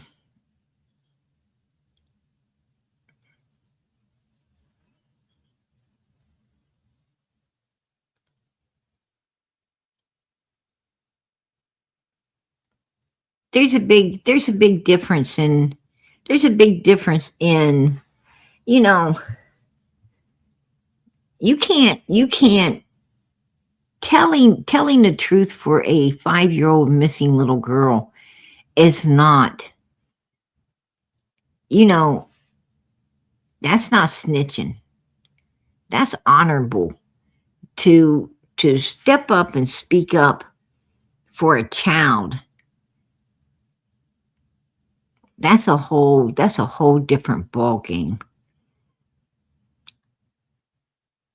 When it comes to the hood, when it comes to these thugs, so they want to call themselves. It's everybody for themselves. When you go in, you're not dealing with no kids. You're dealing with adults, mostly adults. And you're dealing with people who deal. And there's a certain code among those people that when you come in and everything goes down, you go down with it, and you keep your mouth shut. You don't be pulling people with you. Benny didn't know, he didn't follow the rules. That's a whole different ball game. We're not talking, minors, children. We're talking about grown ass adults. People who know what they're getting into and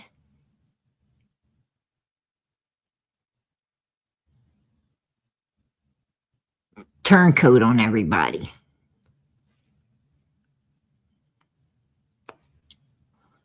Nobody likes those kind of people.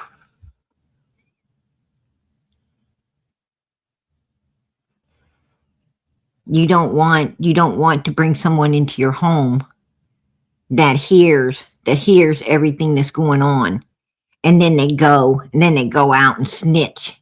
They go out and tell everything they know about what they heard inside your home. That has nothing to do with children. That has to do with just a two-faced dirtball that was disrespectful as hell, and you shouldn't have ever let in your house.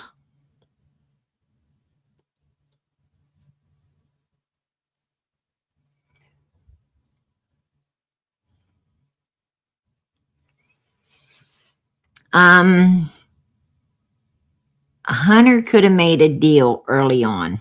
Hunter could have made a deal early on. Hunter could have told the truth.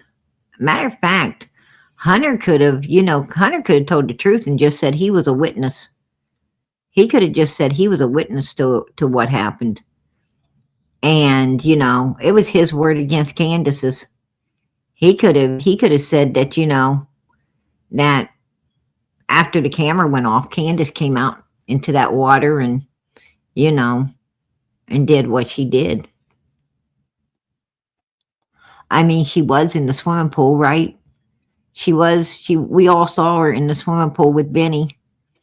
So, she's not too afraid to get into water. I mean, if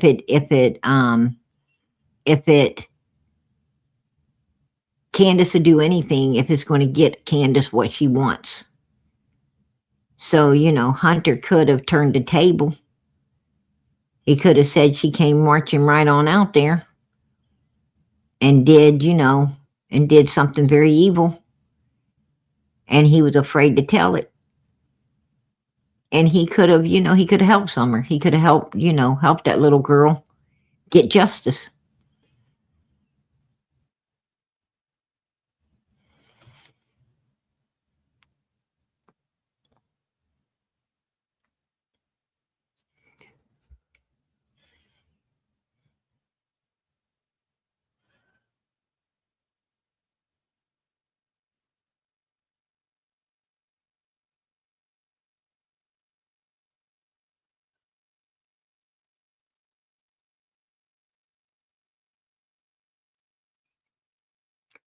I think that Day Day is afraid of Don and Candace. because they know who she is, they know where she lives, they know everything about her. And yeah, and I think, I believe that Day Day believes that Candace and Don Wells are guilty as fucking hell. I believe, I think she just wants to stay out of it because, these people are dangerous. These people are evil. They're dangerous. I mean, if people could destroy a 5-year-old little girl, my God, they could do anything. They're sick. They're very sick. They're very evil. I mean, if you could destroy a 5-year-old little girl, I mean, look at what happened to Cotton Simpson. He went to Fred's house and was found, and found on alive the very next day, right? I mean, these people are fucking dangerous as hell.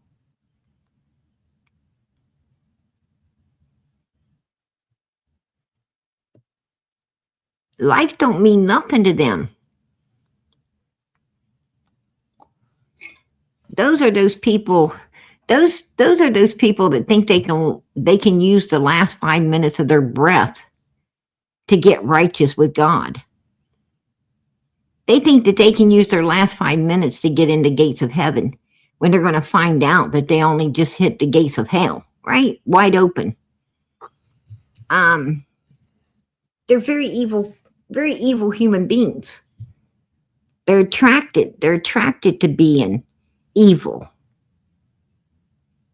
I'm going to tell you something about evilness. It's not hard to get up every day and be evil.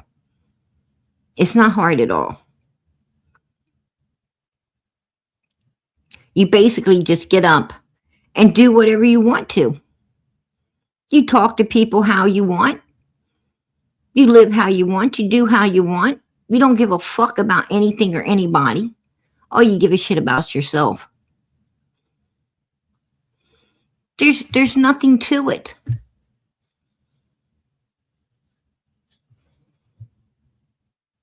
What's hard is getting up every day, putting up with fucking people like that. What's hard is getting up every day and trying to do God's will instead of your own.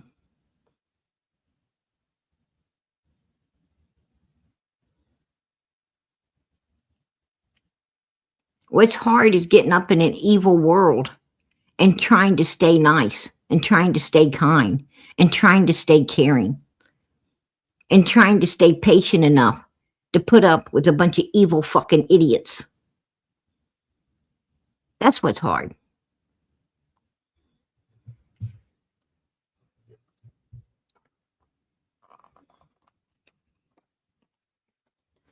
Hey, Carrie, how you doing, sweetie?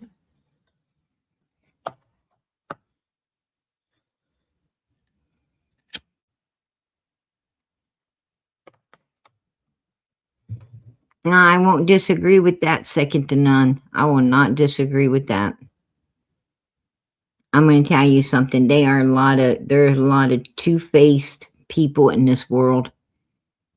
Two-faced people sicken the fuck out of me. I do not like two-faced human beings. I like people who are real, genuine.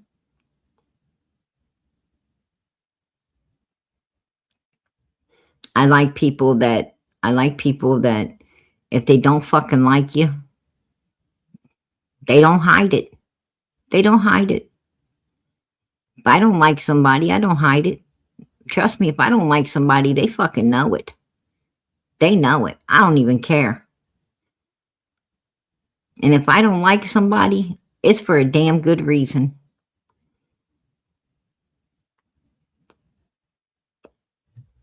Because to be honest with you, I love everyone. I love everyone in this world, but I don't love what they do. And I'm not going to tolerate what they do. Because I'm going to tell you, I learned a long time ago, if they'd do it with you, they'd do it to you. Trust and believe that.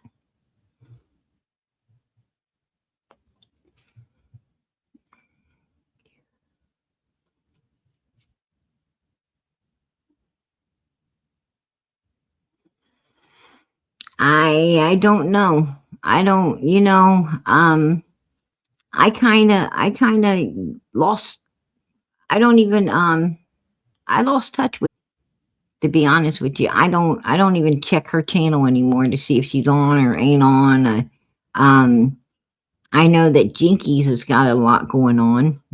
She's dealing with a lot of stuff, and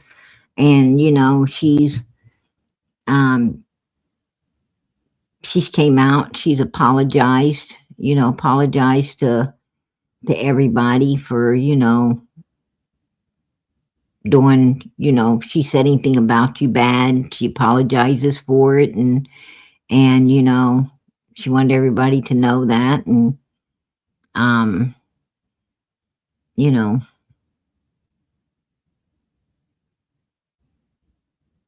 and she's trying to get her life, she's running towards the church and the altar and everything, but it's because she's sick. It's because, she's dealing with a lot of stuff right now, and she's scared. And she's scared, you know. I mean, I say I don't understand it? I do understand. I do understand. I understand very, very much. A lot of people run to the church when they're sick, you know. A lot of people, I mean, it's sad that it takes something drastic to make people run to God. You should have been running to God, You should have been running to God before you, way before that. You should have been running to God while you were still, still well, while you're still, you should always run to God.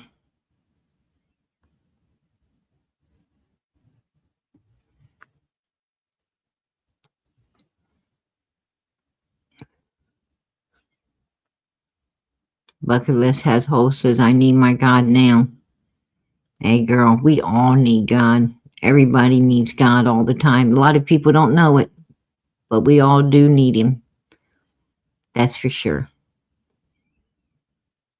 Without God, you ain't got nothing.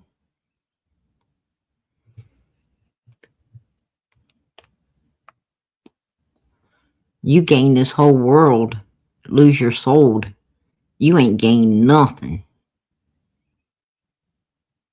This life ain't about anything but showing God and his son Jesus Christ that you could be good enough to live for eternity. You're going to live for eternity, whether it's in heaven or hell. You're going to live for eternity. And right now is where you're making that choice. You know, just saying. Is PG making good choices? Most of the time. Most of the time. I try.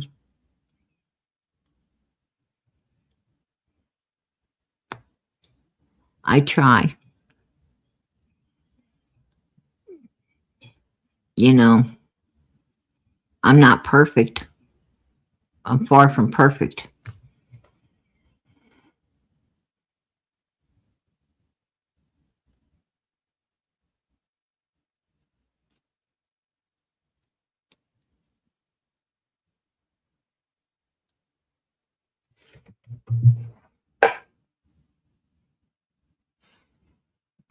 Absolutely. I'm going to tell you, um,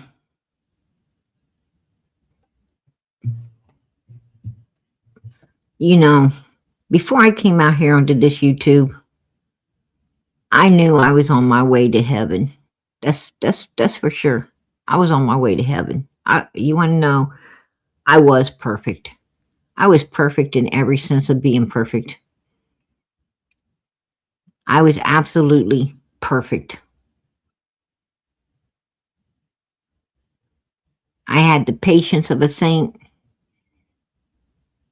I didn't cuss. I didn't swear. I didn't do none of that stuff.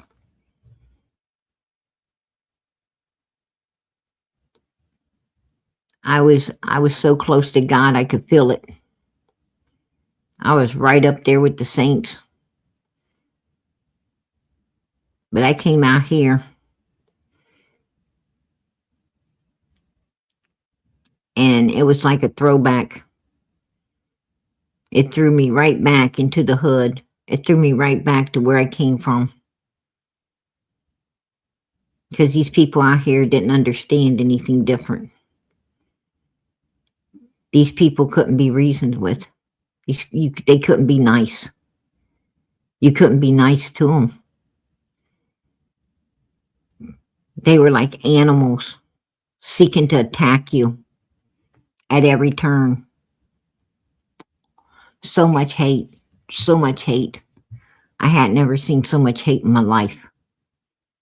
And I come from the hood. And I didn't see that much hate.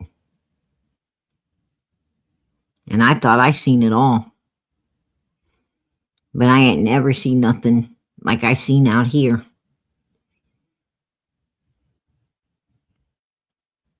I saw real wickedness. It really opened my eyes to what this world truly is, how it truly operates, and how I want no damn part of it.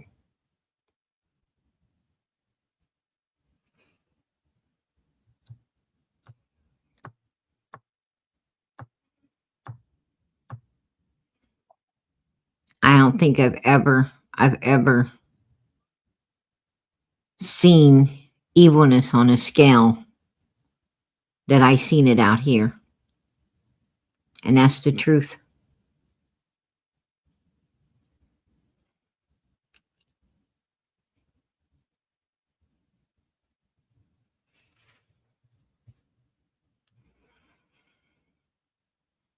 And I don't think I ever seen so much support for evilness as I saw out here. It's like these people are still like Benny Keys, for instance. He's still attacking people for Don and Candace. Donald and Candace ain't even asking him to. They're not even asking him to.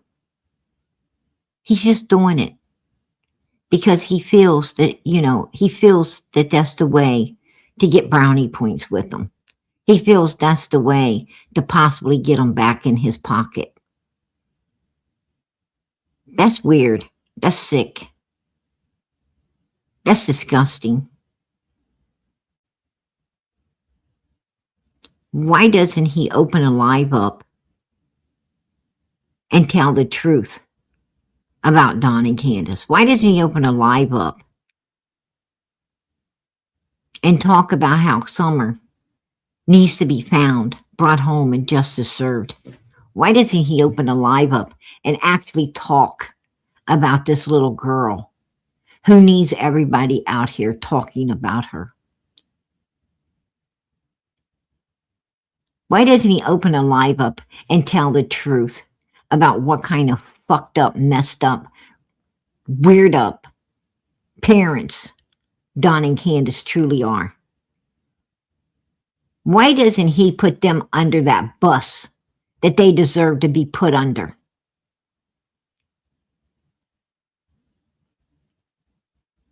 For what they done to these children that did not deserve this to be done to them. Why in the fuck doesn't he do that?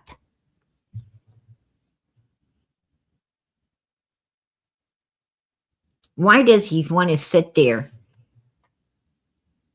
and try to gaslight people into believing that he knows something about psychology when he don't know a damn thing? He has no fucking idea how the human mind works. Because his fucking mind doesn't work right.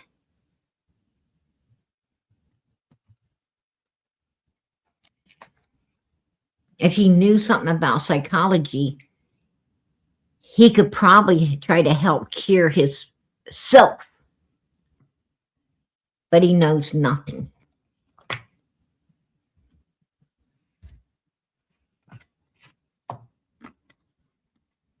He wants to act like he knows about law. The only law he knows about is what he's been in trouble with. That's it. He don't know shit else about it.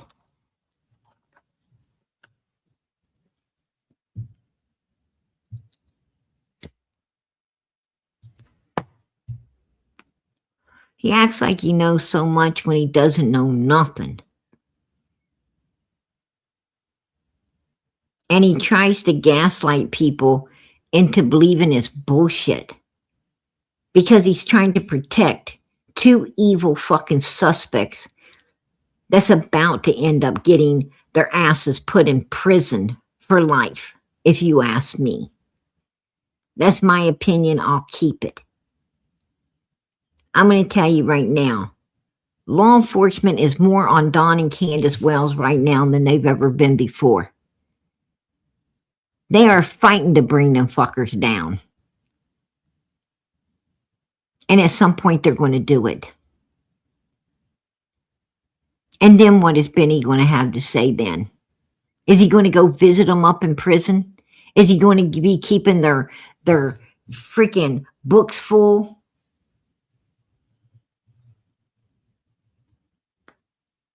Is he going to continue to support them when they're locked away because he feels some type of connection to them because he's a big piece of shit too? And he can understand them being big pieces of shit? I don't know.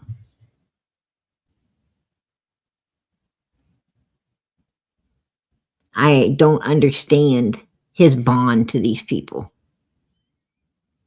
And I don't want to. All I know is everybody that had a bond to these weirdos, shit's happened to them. They got fucking cancer.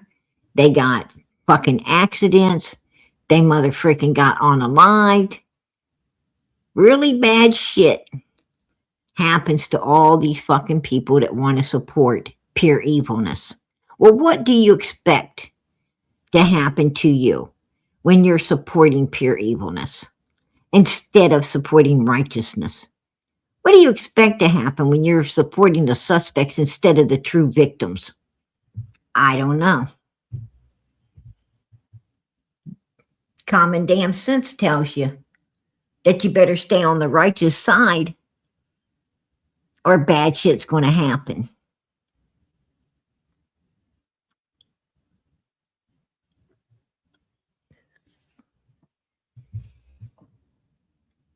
Evil cannot touch God's children. It cannot touch a child of God. A true child of God is protected by God. Read the book of Job. God's children are protected.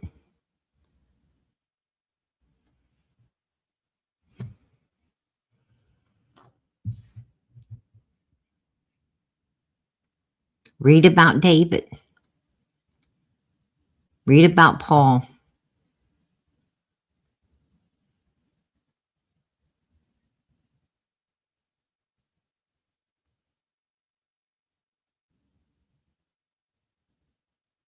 Read about Elijah.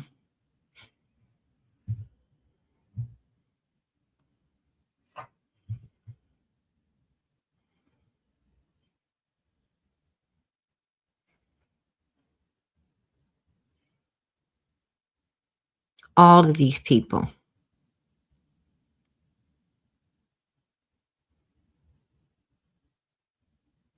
All of these people had God's protection. Even Saul had God's protection until he messed up, right? Until he messed up. But he still had God's protection if he could have just changed his way.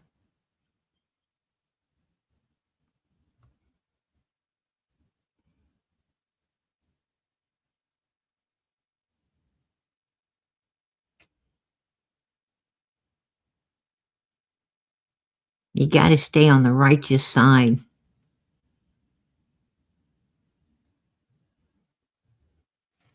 Don and Candace Wells, first thing they want to do is try to make you their friend. They try to thank you for being their friend. I was probably the only one that told them, don't speak too soon.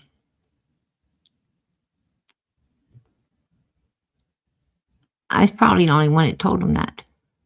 I said, don't speak too soon.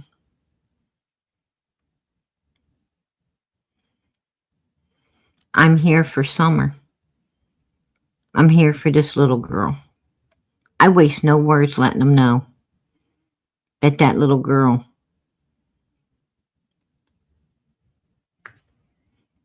was my only concern. To help her be found, brought home, and justice get served on her behalf. And I didn't give a fuck who the predators were.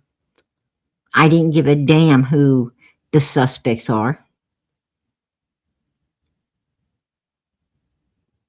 That little girl was number one. She was the victim. She's the one out there needing to be found.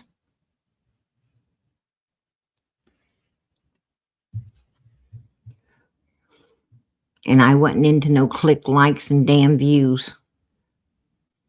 And I still ain't into them. 5 years down the road, I'm still not into it. I don't give a fuck about click likes and fucking views. But then again, I don't live in mommy's house.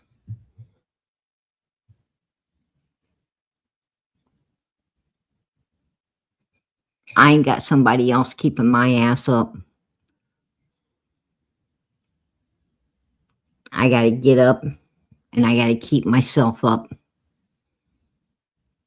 Along with all my kids.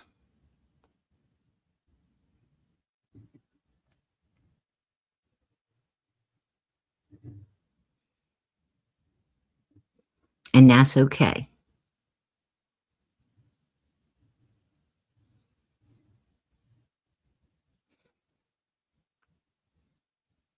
I'm going to tell you something.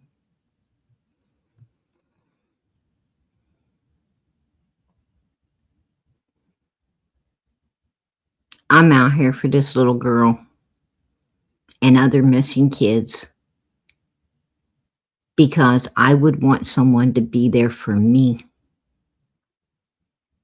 I would want someone to speak the truth on my behalf.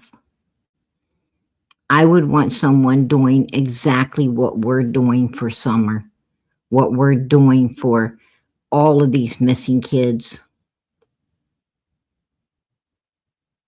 I would want someone to do that. I'm only doing what I would want someone else to do if it was me. If I was a little kid, I sure hope that I could have an army. And I sure would hope that they wouldn't give up until my truth was told.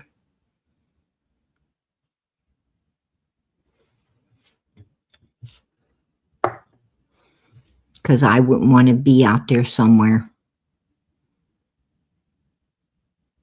alone and no one knowing the truth.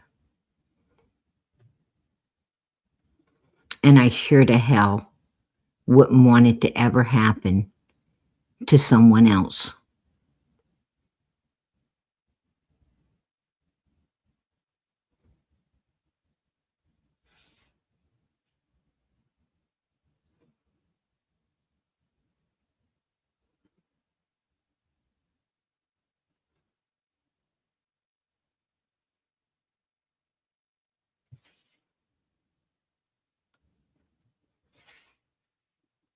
Benny Keys don't share that.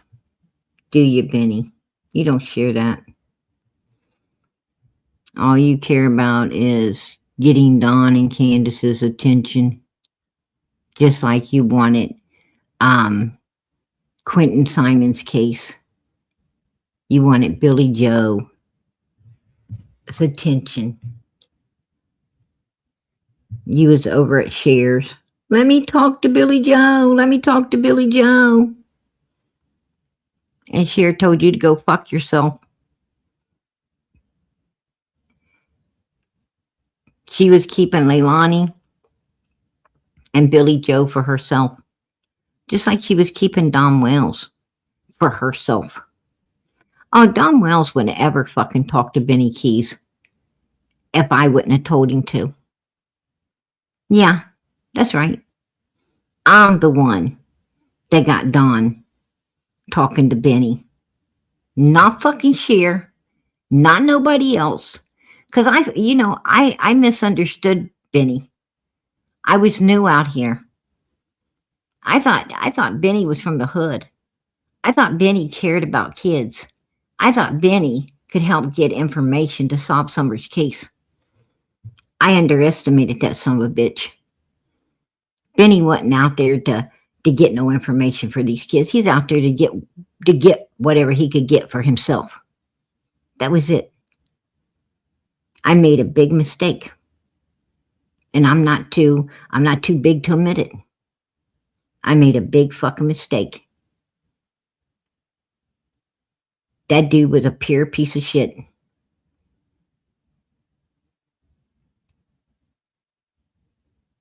Benny showed me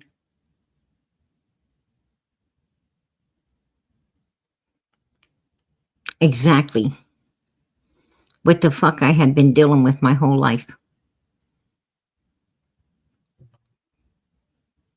Nothing but pieces of shit.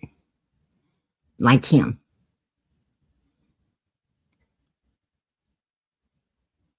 He showed me how evil them pieces of shit really was. Something I don't think I understood before. So I gotta give him that.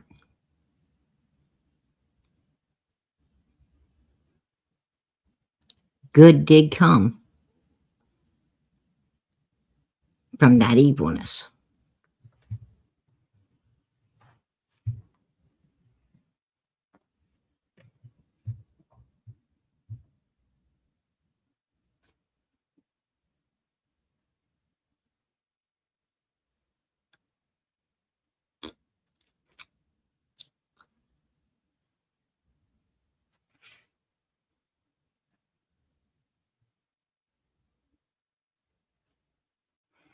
Yeah. I made a big mistake.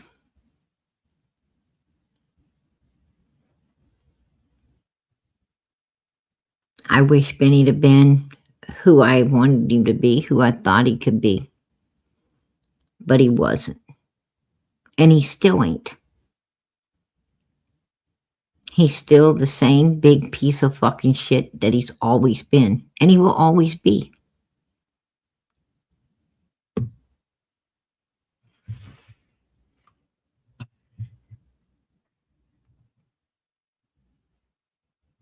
Be careful.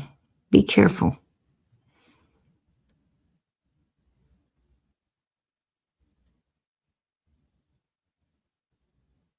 Make sure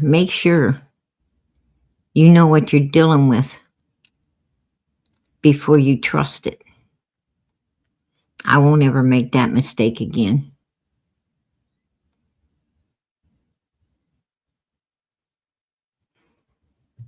I'm going to tell you, every time I start to let my guard down out here, 5 years, every time I started to think I could trust someone, every time I thought, God showed me no. God showed me no.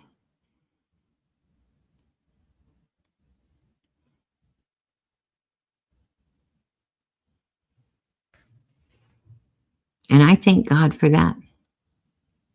I really do. It makes me feel bad because there's probably a lot of people I can trust.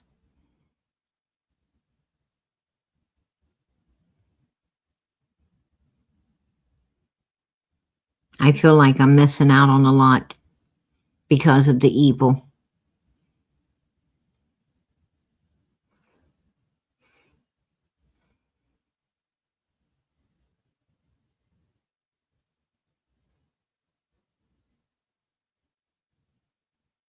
But that's the story of PG's life, right? It's the story of my life. I think I've always missed out on a lot of good things because of evilness.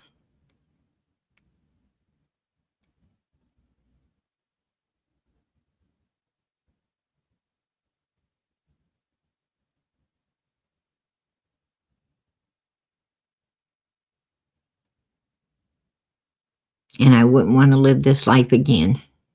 That's for damn sure. I wouldn't want to go back, try to live this life again. Because I don't think no matter who you are, you could live any different.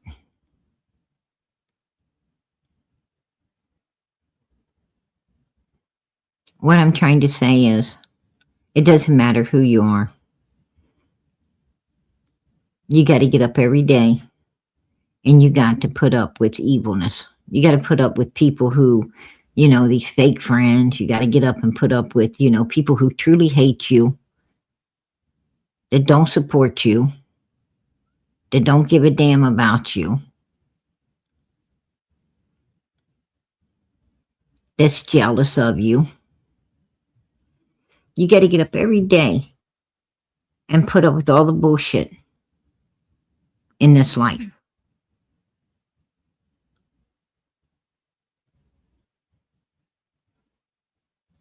People hating on you for no damn reason. It's family, it's friends, it's co-workers. You're always running into people who just don't like you for no fucking reason. They don't need one. We all go through it. Every last one of us go through it. You got that neighbor that gives you hard looks. Or you got that coworker that smiles in your face and you can clearly tell can't stand you, and at every turn is talking about you. You got those people who just, who smile in your face and they're seeking to use and abuse you. They're trying to see if there's anything that can be had out of you to make their life better.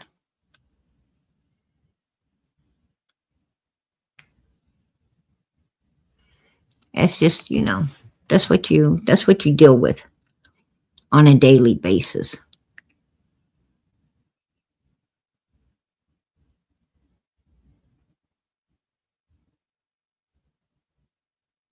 Yeah.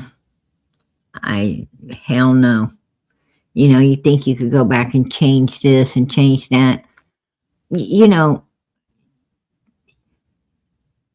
Stop thinking that. You cannot go back and change anything because those people are still the fucking same. You can't change them. And because you can't change them, you can't change nothing. You can go back, but you're just going to be disappointed because they are still who they are. And you are still who you are. And if you couldn't change it then, you're not going to change it, ever. Just common sense right there. People always say, if I could go back, if I could go back. If you could go back, it wouldn't change a damn thing.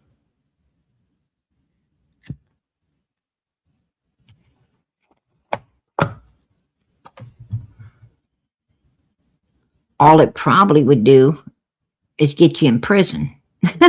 Right? That's what it probably would do, you know, and that still wouldn't be worth it.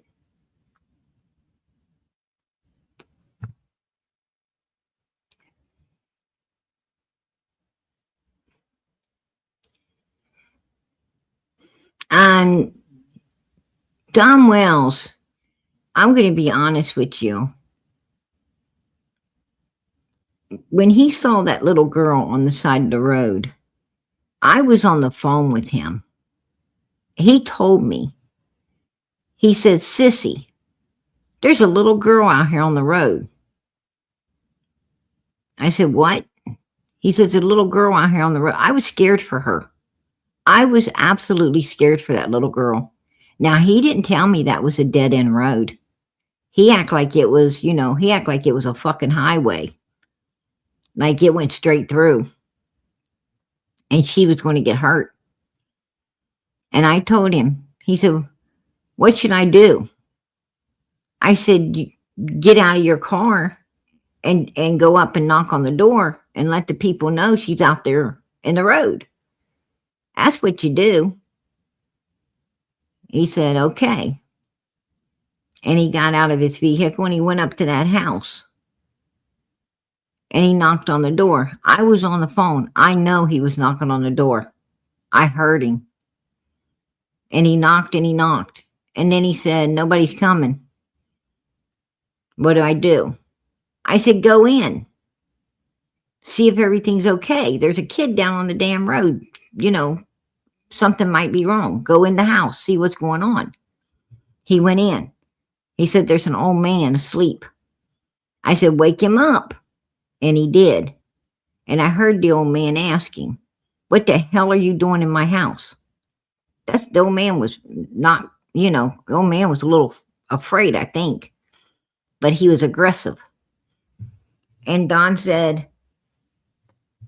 I knocked on the door, sir, and nobody was answering. I came in to see if everything's okay. There's a little girl down there playing on the road. And the man said that was his granddaughter.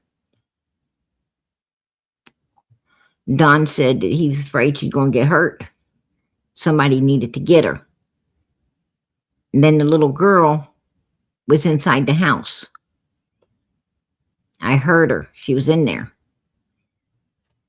And the old man got the little girl, and Don told me, he said, I'll call you back. I said, okay. And he hung up. And him and the old man, I don't know what he talked with the old man about during that time. But as soon as he got back to the car, he called me back. He said, Sissy, that old man was pretty mean. I said, well, he shouldn't have been sleeping. He should have been watching his granddaughter, and that's what you should have told him.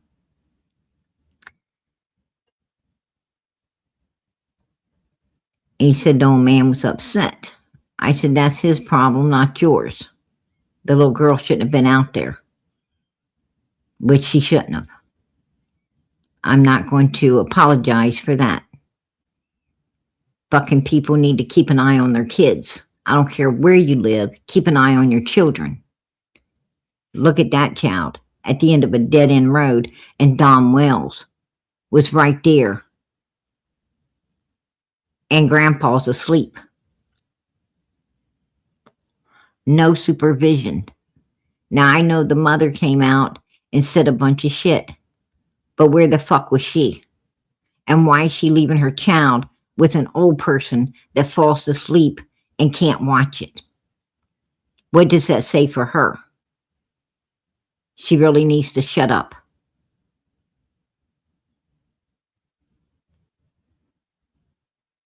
Her kid could have been gone that day. It could have been gone. Who knows what Don Wells might have done had I not been on the phone and sent him up to that house to knock on that door, to go in that house, to wake up that old man and get that little girl safe. Who knows what would have happened to her?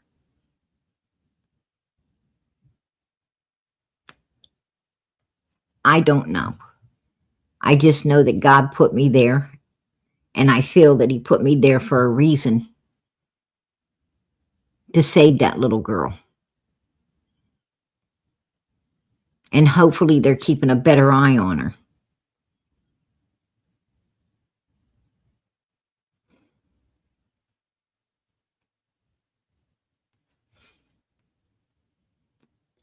And that is the truth about the little girl. And Dom wanted to play the hero. And I knew he wanted to play the hero. And I used him wanting to be a hero to get that little girl in the hands of an adult person up there to protect her.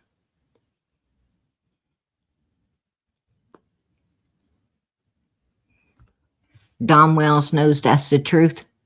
I know it's the truth, and God knows it's the truth.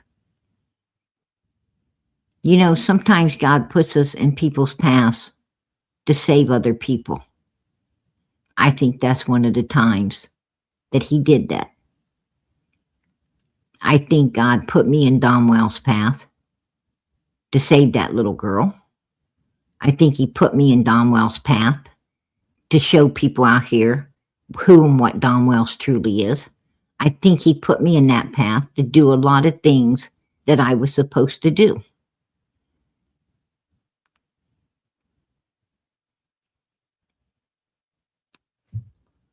Why he picked me, I don't know. I don't know.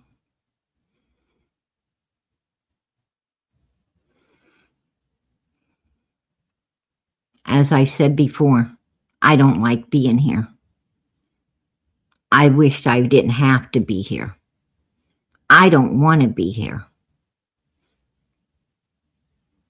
And that's the truth. I'm going to tell you what I want. I want there to be no missing kids. I want there to be no weirdos that hurt kids. I want everyone to protect children. I want everyone to treat children with the utmost love, kindness, caring, and respect. I want children to be seen as valuable, not disposable.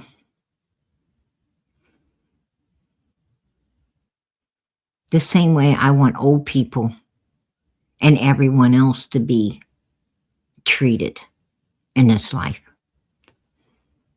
But I don't get what I want.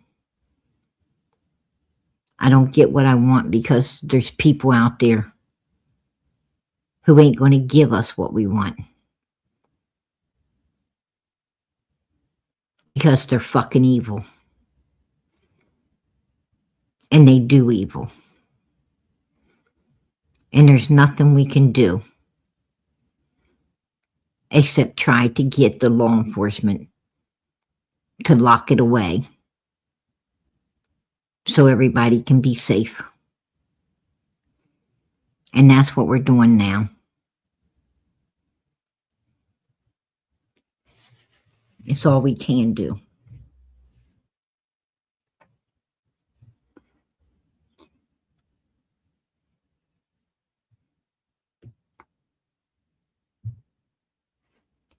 I'm going to tell you, as long as you got a breath in you, as long as God is waking you up every day, God has a purpose for you. He's got a purpose for you. God don't wake you up every day just for yourself. God wakes you up every day for other people. He wakes you up every single day because somebody needs you. Somebody needs you somehow, some way. There's somebody out there. They need to see your smile. They need to see your kindness. They need to see that light in you. They just need for you to be there. A lot of people feel safe. You may not know it, but a lot of people might feel safe just with you living by them. They might not even know you, and you don't know them, but they feel safe because they notice that you watch, that that you notice everything, and they just feel safe living around you. That person needs you. You don't even know it, but they need you. A lot of people don't think about that.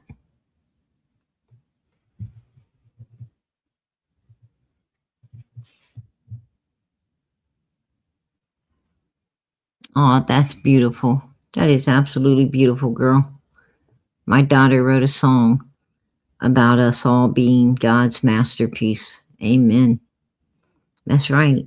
Every last one of us, whether we like it or we don't, whether we believe it or we don't, we are a vessel of God. We are nothing but a vessel of God. God controls all things, everything. We control nothing. You will be where God wants you to be tonight. You will be where God wants you to be tomorrow. You will be where God wants you to be every second of every day, and you won't be nowhere else. A lot of people get upset because, they ain't able to do this or they wasn't able to do that. Don't be upset. God put you exactly where you were needed. And the sooner you realize that, the better off you'll be. God always puts his people where they're needed most. So be happy wherever your feet are and thank God that they're there. It'll make your life and the people's lives around you a lot better once you understand that. Trust me, I know. God don't give, God don't give you something. It's only because he's got better for you.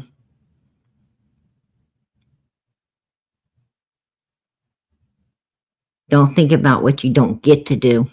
Think about what God's letting you do.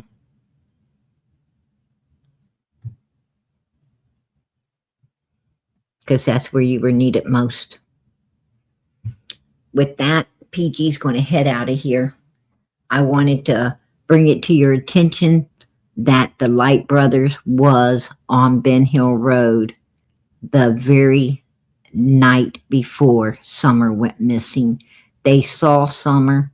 They noticed her hair was shaved. They noticed she was very dirty. And they noticed she was not allowed to come off the driveway. She was contained to it.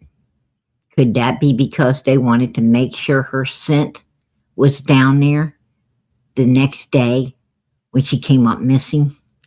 Possibility. These motherfuckers seem to thought of everything. They've been planning it for a while. Right? Don thought to fire his coworker to blame it on, drive the Subaru for extra alibi. I mean, they were doing everything, just right. Just right. They didn't want to make no mistakes. No mistakes. But they made quite a few. They made quite a few. They made enough to know.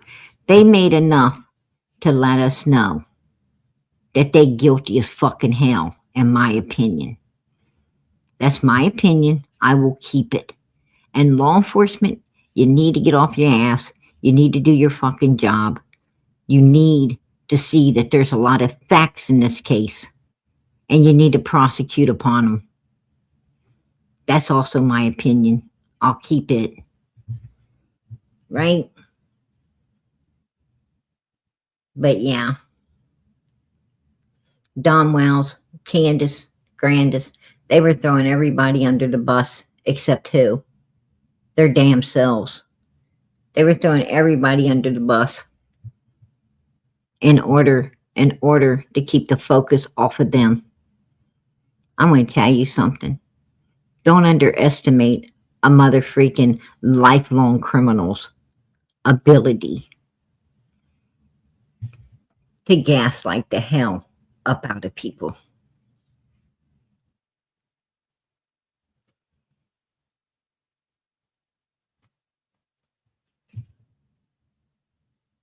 Man,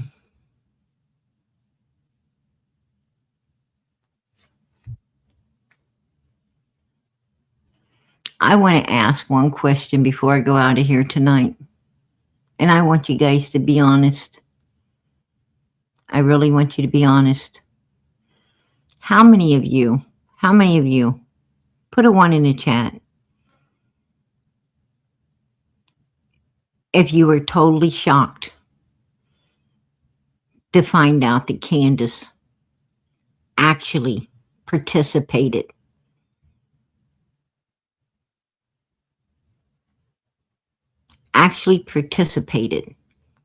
in essaying those kids.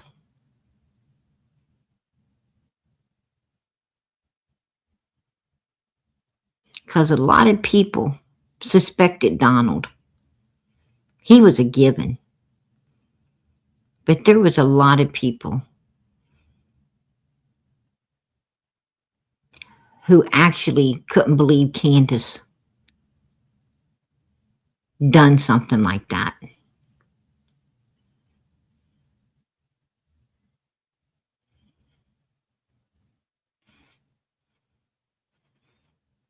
I wasn't shocked either.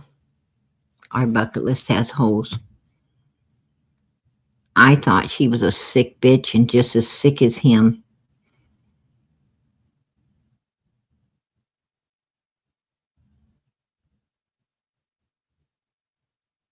And I felt that if she knew he was doing all that stuff to those other kids, Summer and those other kids, then she must have been doing it too. I thought that early on. I thought that when she took that Subaru to keep her mouth shut about that 911 call and about what went down with Jose and Summer. Jose trying to protect that little girl from Donald. I knew when she took that Subaru, instead of protecting her daughter against that monstrous beast, that she was a real piece of shit.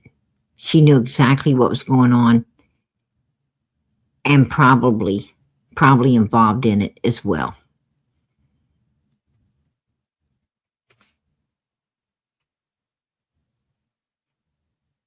And you know what? I was right.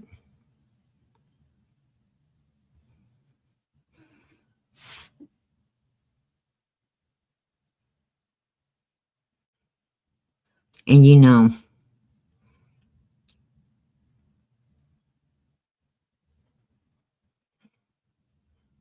God let us know the truth, didn't he? We were thinking it.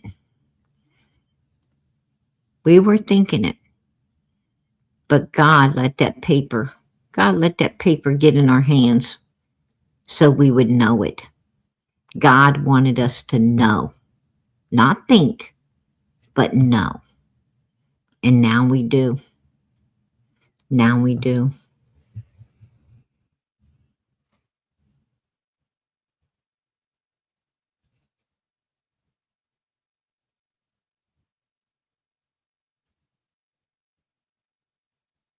All I can say is God bless those kids. God bless them. I hope somehow, some way, the boys can get some type of peace and comfort in all of this, live a normal life. And I pray, wherever Summer is, that God lets her be found. In the name of his son, Jesus Christ. Amen. Keep those prayers going up. Keep them going up, because God is definitely pulling this case into the light. I truly believe it's going to be solved. And I pray to God it's soon. I pray that it is soon. Because we all want to be able to see Summer found and this case solved. We all love that little girl. We love her. We love her brothers. We care about them. It's sad that, strangers out here care more about people's kids than they cared about their kids themselves. That's fucked up. But it's true. And I truly believe that God's going to let this case be solved.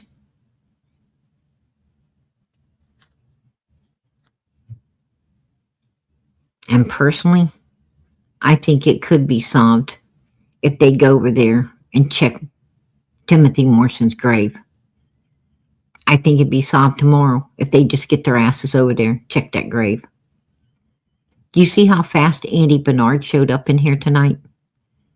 Do you see how fast he came running?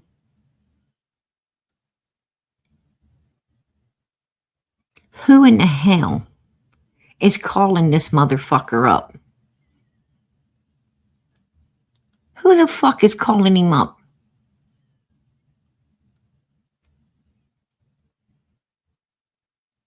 Who in the hell is watching us that's calling this fucker to come running? Because I know he ain't watching. His big ass ain't watching. So who is? Who's in the fucking bushes that's got a pipeline to Andy Bernard? But he came running tonight, didn't he? He came running that ass. Yeah. Well, I'll tell you what. We're going to figure out why. We're going to figure out why. We're going to figure out who. Trust me. We're going to find out who and why.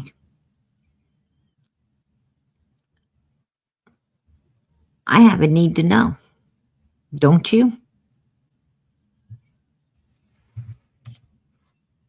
Keep those prayers going up, you guys. And keep them going up for Michael Vaughn, Sebastian Rogers, Jack and Lily, Emmanuel, Genesis, Nancy. Keep them going up for all these people. So many people needing prayer. So much evilness going on in this world. So many people need your prayers. Keep those prayers going up for all these people. And keep them going up for all these people getting attacked right now. So many people getting attacked. No reason, but they're getting attacked.